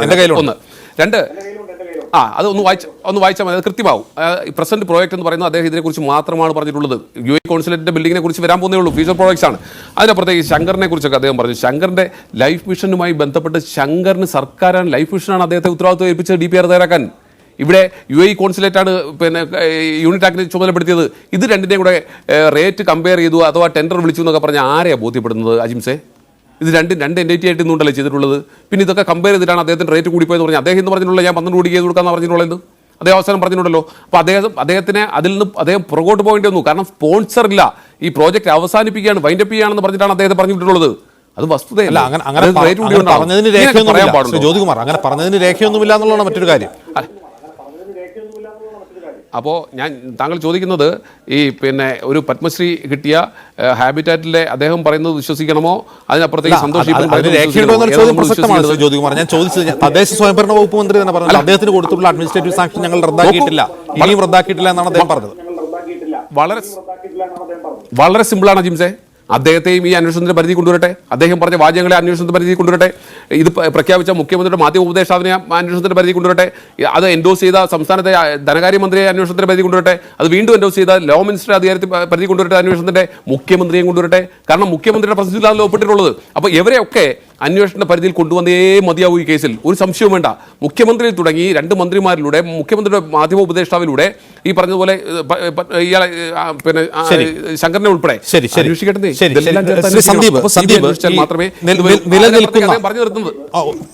ജ്യോതികുമാർ സമയക്കുറവുണ്ടാവുന്നതാണ്. ശ്രീ സന്ദീപ്, ഇവിടെ നിലവിലുള്ള പ്രൊജക്റ്റും ഭാവിയിലെ പ്രൊജക്റ്റും കൂടി കൈകാര്യം ചെയ്യാനുള്ള കമ്മീഷൻ എന്നൊക്കെ പറയുമ്പോൾ ഈ കോൺസുലേറ്റിന്റെ മറ്റ് ഇടങ്ങളിലെ കോൺസുലേറ്റ് ബിൽഡിങ്ങുകൾ നിർമ്മിക്കാനുള്ള കരാർ കൂടി കിട്ടുമെന്നുള്ള പ്രതീക്ഷയിൽ കോഴ കൊടുത്തു എന്നാണ് പറയുന്നത്. ഈ കോഴയ്ക്കുള്ള പണം എവിടെ നിന്നാണ്? 20 കോടി കൊടുക്കുന്നത് കോൺസുലേറ്റിന്റെ പണമല്ല, UAE സർക്കാരിന്റെ പണമല്ല, അത് റെഡ് ക്രസന്റിന്റെ പണമാണ്. ഈ റെഡ് ക്രസന്റിന്റെ പണം എങ്ങനെ കോൺസുലേറ്റിന്റെ അക്കൗണ്ടിലൂടെ പോയി എന്നുള്ള ചോദ്യം ഉൾപ്പെടെ ഉയരുമ്പോൾ ഇത് വിജിലൻസ് അന്വേഷിച്ചാൽ പോരാ എന്ന നിങ്ങളുടെ വാദത്തിൽ ഇവിടെ യഥാർത്ഥത്തിൽ ഉണ്ടാകുന്ന നിയമലംഘനം എവിടെയാണ്? FCRA വയലേഷൻ ഒരു വിദേശ സംഭാവന സ്വീകരിക്കുന്നതുമായി ബന്ധപ്പെട്ടാണ്. ഇത് സംഭാവനയുടെ പരിധിയിൽ വരുന്നതല്ല. കാരണം യൂണിടാക് നടത്തുന്ന ഒരു സർവീസ്, ഒരു സേവനം, ഒരു പ്രവൃത്തി, അതിനുള്ള പണമാണ്, കൂലിയാണ് അവർ വാങ്ങുന്നത്. ഇതെങ്ങനെയാണ് നിയമപരമായി വ്യാഖ്യാനിക്കാൻ കഴിയുക സന്ദീപ്? അതെ, ആ കൂലി അവർ ആരിൽ നിന്നാണ് വാങ്ങേണ്ടത്? റെഡ് ക്രസന്റിൽ നിന്ന് അവർ വാങ്ങട്ടെ. റെഡ് ക്രസന്റ് യൂണിറ്റാക്കും നമ്മൾ കരാറിൽ ഒപ്പിട്ടിട്ട് റെഡ് ക്രസന്റ് ഇന്ത്യയിൽ ഏറ്റെടുത്ത പ്രൊജക്ടിന് വേണ്ടി കഷ്ടപ്പെട്ടവർ എന്ന നിലയിൽ യൂണിറ്റാക്കിന് പണം കൊടുത്താൽ ഓക്കെ. എങ്ങനെയാണ് അത് കോൺസുലേറ്റിന്റെ അക്കൗണ്ട് വഴി പോകുക എന്നുള്ളതാണ് ഒരു ചോദ്യം. രണ്ടാമത്തെ ചോദ്യം, ഈ ഇടപാടുമായി ബന്ധപ്പെട്ട് വിതരണം ചെയ്ത കമ്മീഷൻ ആരാണ് നേടിയിട്ടുള്ളത്? സ്വകാര്യ വ്യക്തികളാണ് നേടിയിട്ടുള്ളത്. എവിടെ നിന്ന് കൊണ്ടുവന്ന പണം? വിദേശത്ത് നിന്ന് കൊണ്ടുവന്ന പണം എങ്ങനെ സ്വകാര്യ വ്യക്തികൾക്ക് കൈപ്പറ്റാൻ പറ്റും? അത് കമ്മീഷൻ ആയിക്കൊള്ളട്ടെ, കോഴയായിക്കൊള്ളട്ടെ, സംഭാവന ആയിക്കൊള്ളട്ടെ, എന്തുമായിക്കൊള്ളട്ടെ, വിദേശത്ത് നിന്നുള്ള പണം എങ്ങനെയാണ് സ്വകാര്യ വ്യക്തികൾ ഏറ്റുവാങ്ങുക എന്നുള്ളത് ഒരു ചോദ്യമല്ലേ? ഇതൊക്കെയാണ് FCRA പരിധിയിൽ വരിക. പിന്നെ ഒരു കാര്യം, ഇവിടെ ഇന്ന് ചോദ്യം ഇതാണ്, അത് FCRA വയലേഷൻ ആണോ? കോൺട്രിബ്യൂഷൻ അല്ലല്ലോ, വയലേഷൻ അല്ലേ? അതെ, അല്ല, ഞാൻ ചോദിക്കേണ്ടത് കോൺട്രിബ്യൂഷൻ ആണോ എന്നുള്ളതൊക്കെ പിന്നീടല്ലേ വരുന്നത്. അത് വരട്ടെന്നേ. വിദേശ നാണ്യത്തിന്റെ ലംഘനം ഉണ്ടായി എന്നുള്ളതാണല്ലോ ഇവിടുത്തെ വിഷയം. അത് വരട്ടെ. ഞാൻ ഒരു കാര്യം കൂടെ പറഞ്ഞു നിർത്താം. അതായത് ഹാബിറ്റാറ്റിലെ ഇന്ന് പത്മശ്രീ ശങ്കർ പറഞ്ഞ ഒരു കാര്യമുണ്ട്. അദ്ദേഹം പറഞ്ഞത് ഇവിടെ ഒരു കൊട്ടേഷൻ ഉണ്ടായിരുന്നില്ല. എങ്ങനെയാണ് യൂണിടാക്കിലേക്ക് സർക്കാർ എത്തിച്ചേർന്നത് അല്ലെങ്കിൽ കോൺസുലേറ്റ് എത്തിച്ചേർന്നത്? എന്തെങ്കിലും കൊട്ടേഷൻ വിളിച്ചിരുന്നോ? നമ്മൾ ആരെങ്കിലും കണ്ടോ? വടക്കാഞ്ചേരിയിൽ റെഡ് ക്രസന്റ് നടത്തുന്ന ലൈഫ് മിഷൻ പദ്ധതി ഏറ്റെടുത്ത് നടത്തുന്നതിന് വേണ്ടി ഏതെങ്കിലും കൺസ്ട്രക്ഷൻ കമ്പനികളിൽ നിന്നും ഓപ്പൺ ടെൻഡർ വിളിച്ചിരുന്നോ? ഇല്ലല്ലോ. സർക്കാരാണ് ഹാബിറ്റാറ്റിനെ ചൂസ് ചെയ്തത്. എന്തിനാ ചൂസ് ചെയ്തത്? കൺസ്ട്രക്ഷൻ നടത്താനല്ല, ഒരു ടെക്നിക്കൽ അഡ്വൈസർ അല്ലെങ്കിൽ എന്തായാലും പറയുക, ഒരു സാങ്കേതികമായ സഹായം കൊടുക്കുന്നതിന് വേണ്ടിയാണ് അവരെ സെലക്ട് ചെയ്തത്. അപ്പോൾ അദ്ദേഹം പറഞ്ഞു 31 കോടി രൂപയാണ് ഞങ്ങളുടെ ചെലവ് എന്ന് പറഞ്ഞപ്പോൾ സർക്കാർ പറഞ്ഞത് ഞങ്ങളുടെ കയ്യിൽ 15 കോടിയേ ഉള്ളൂ എന്ന്. ഈ 15 കോടിയേ ഉള്ളൂ എന്ന് പറയുമ്പോൾ റെഡ് ക്രസന്റിന്റെ വാഗ്ദാനം 20 കോടിയാണ് എന്ന് നാം മറക്കരുത്. റെഡ് ക്രസന്റ് 20 കോടി ഉള്ളപ്പോഴാണ് സർക്കാർ ഹാബിറ്റാറ്റ് ശങ്കറിനോട് പറയുന്നത് 15 കോടിയെ ഞങ്ങളുടെ കൈവശമുള്ളതെന്ന്. അപ്പോൾ ഓൾറെഡി 5 കോടി കമ്മീഷനായി കൊടുത്തുപോയി എന്ന് സർക്കാർ കേസ് കൊടുക്കുമ്പോൾ ഇങ്ങനെ ഒരു ധാരണാപത്രം ഒപ്പിട്ടിട്ടില്ല ശ്രീ സന്ദീപ്. വസ്തുതാവിരുദ്ധമാണ് താങ്കളുടെ വാദം. അതായത് ഈ ധാരണാപത്രം ഒപ്പിടുന്ന അന്ന് തന്നെയാണ് ഇദ്ദേഹത്തിന് 13.5 കോടിയുടെ അഡ്മിനിസ്ട്രേറ്റീവ് സാങ്ഷൻ ലഭിക്കുന്നത്. അപ്പൊ അതായത് ഇവർ വരുന്നതിന് മുമ്പ് ഈ ഇങ്ങനെ ഒരു പ്രൊപ്പോസൽ ഉണ്ടോ ഇല്ലയോ എന്ന് അറിയില്ല. ധാരണാപത്രം ഒപ്പിടുന്നതിന് മുമ്പ് തന്നെ ജി ശങ്കറിന് AS ലഭിച്ചിട്ടുണ്ട്. അല്ല ഞാൻ അജിംസെ, ഞാൻ ഈ പറഞ്ഞത് എന്റെ വാചകമല്ല. ഇന്ന് ശ്രീ ജി ശങ്കർ ചാനലുകൾ വഴി പറഞ്ഞ കാര്യമാണ് ഞാൻ പറഞ്ഞത്. എനിക്കറിയില്ല എന്റെ സത്യാവസ്ഥ. ഞാൻ ജി ശങ്കറിനെയാണ് വിശ്വസിക്കുന്നത്. അദ്ദേഹം പറഞ്ഞ കാര്യം ഞാൻ ഇവിടെ വീണ്ടും quote ചെയ്തു. ധാരണാപത്രം ഒപ്പിടുന്ന ദിവസം ജൂലൈ മാസം 11-ാം തീയതിയാണ് അദ്ദേഹത്തിന് AS കിട്ടുന്നത്. അതെ, അത് തന്നെയാണ്. അതിന് മുമ്പാണല്ലോ ധാരണാപത്രം വൈകിട്ട് ഒപ്പിടുന്നു. അതിന് മുമ്പ് തന്നെ ഈ AS ഇറങ്ങിയിട്ടുണ്ട് ജ്യോതികുമാർ. അതാണ് ഞാൻ പറഞ്ഞുള്ളൂ. ഏതായാലും നാളത്തെ കോടതി വിധി എന്തായാലും അത് വളരെ നിർണായകമാണ്. CBIക്ക് വിട്ടാലും വിട്ടില്ലെങ്കിലും ഇത് സംബന്ധിച്ച തർക്കം നിലനിൽക്കുമെന്നുള്ള കാര്യത്തിൽ ഒരു തർക്കവുമില്ല. കാരണം പുകമറയുണ്ട്. പുകമറ സൃഷ്ടിക്കുന്നതല്ല, പുകമറ ഉണ്ട്. അതുകൊണ്ടാണല്ലോ സർക്കാർ വിജിലൻസ് അന്വേഷണം പ്രഖ്യാപിച്ചിട്ടുള്ളത്. വളരെ നന്ദി ശ്രീ ഷിജു ഖാൻ, ജ്യോതികുമാർ ചാമക്കാല, സന്ദീപ് വചസ്പതി ഈ ചർച്ചയിൽ പങ്കെടുത്തതിന് പ്രതികരിച്ചതിന് ഇടവേള.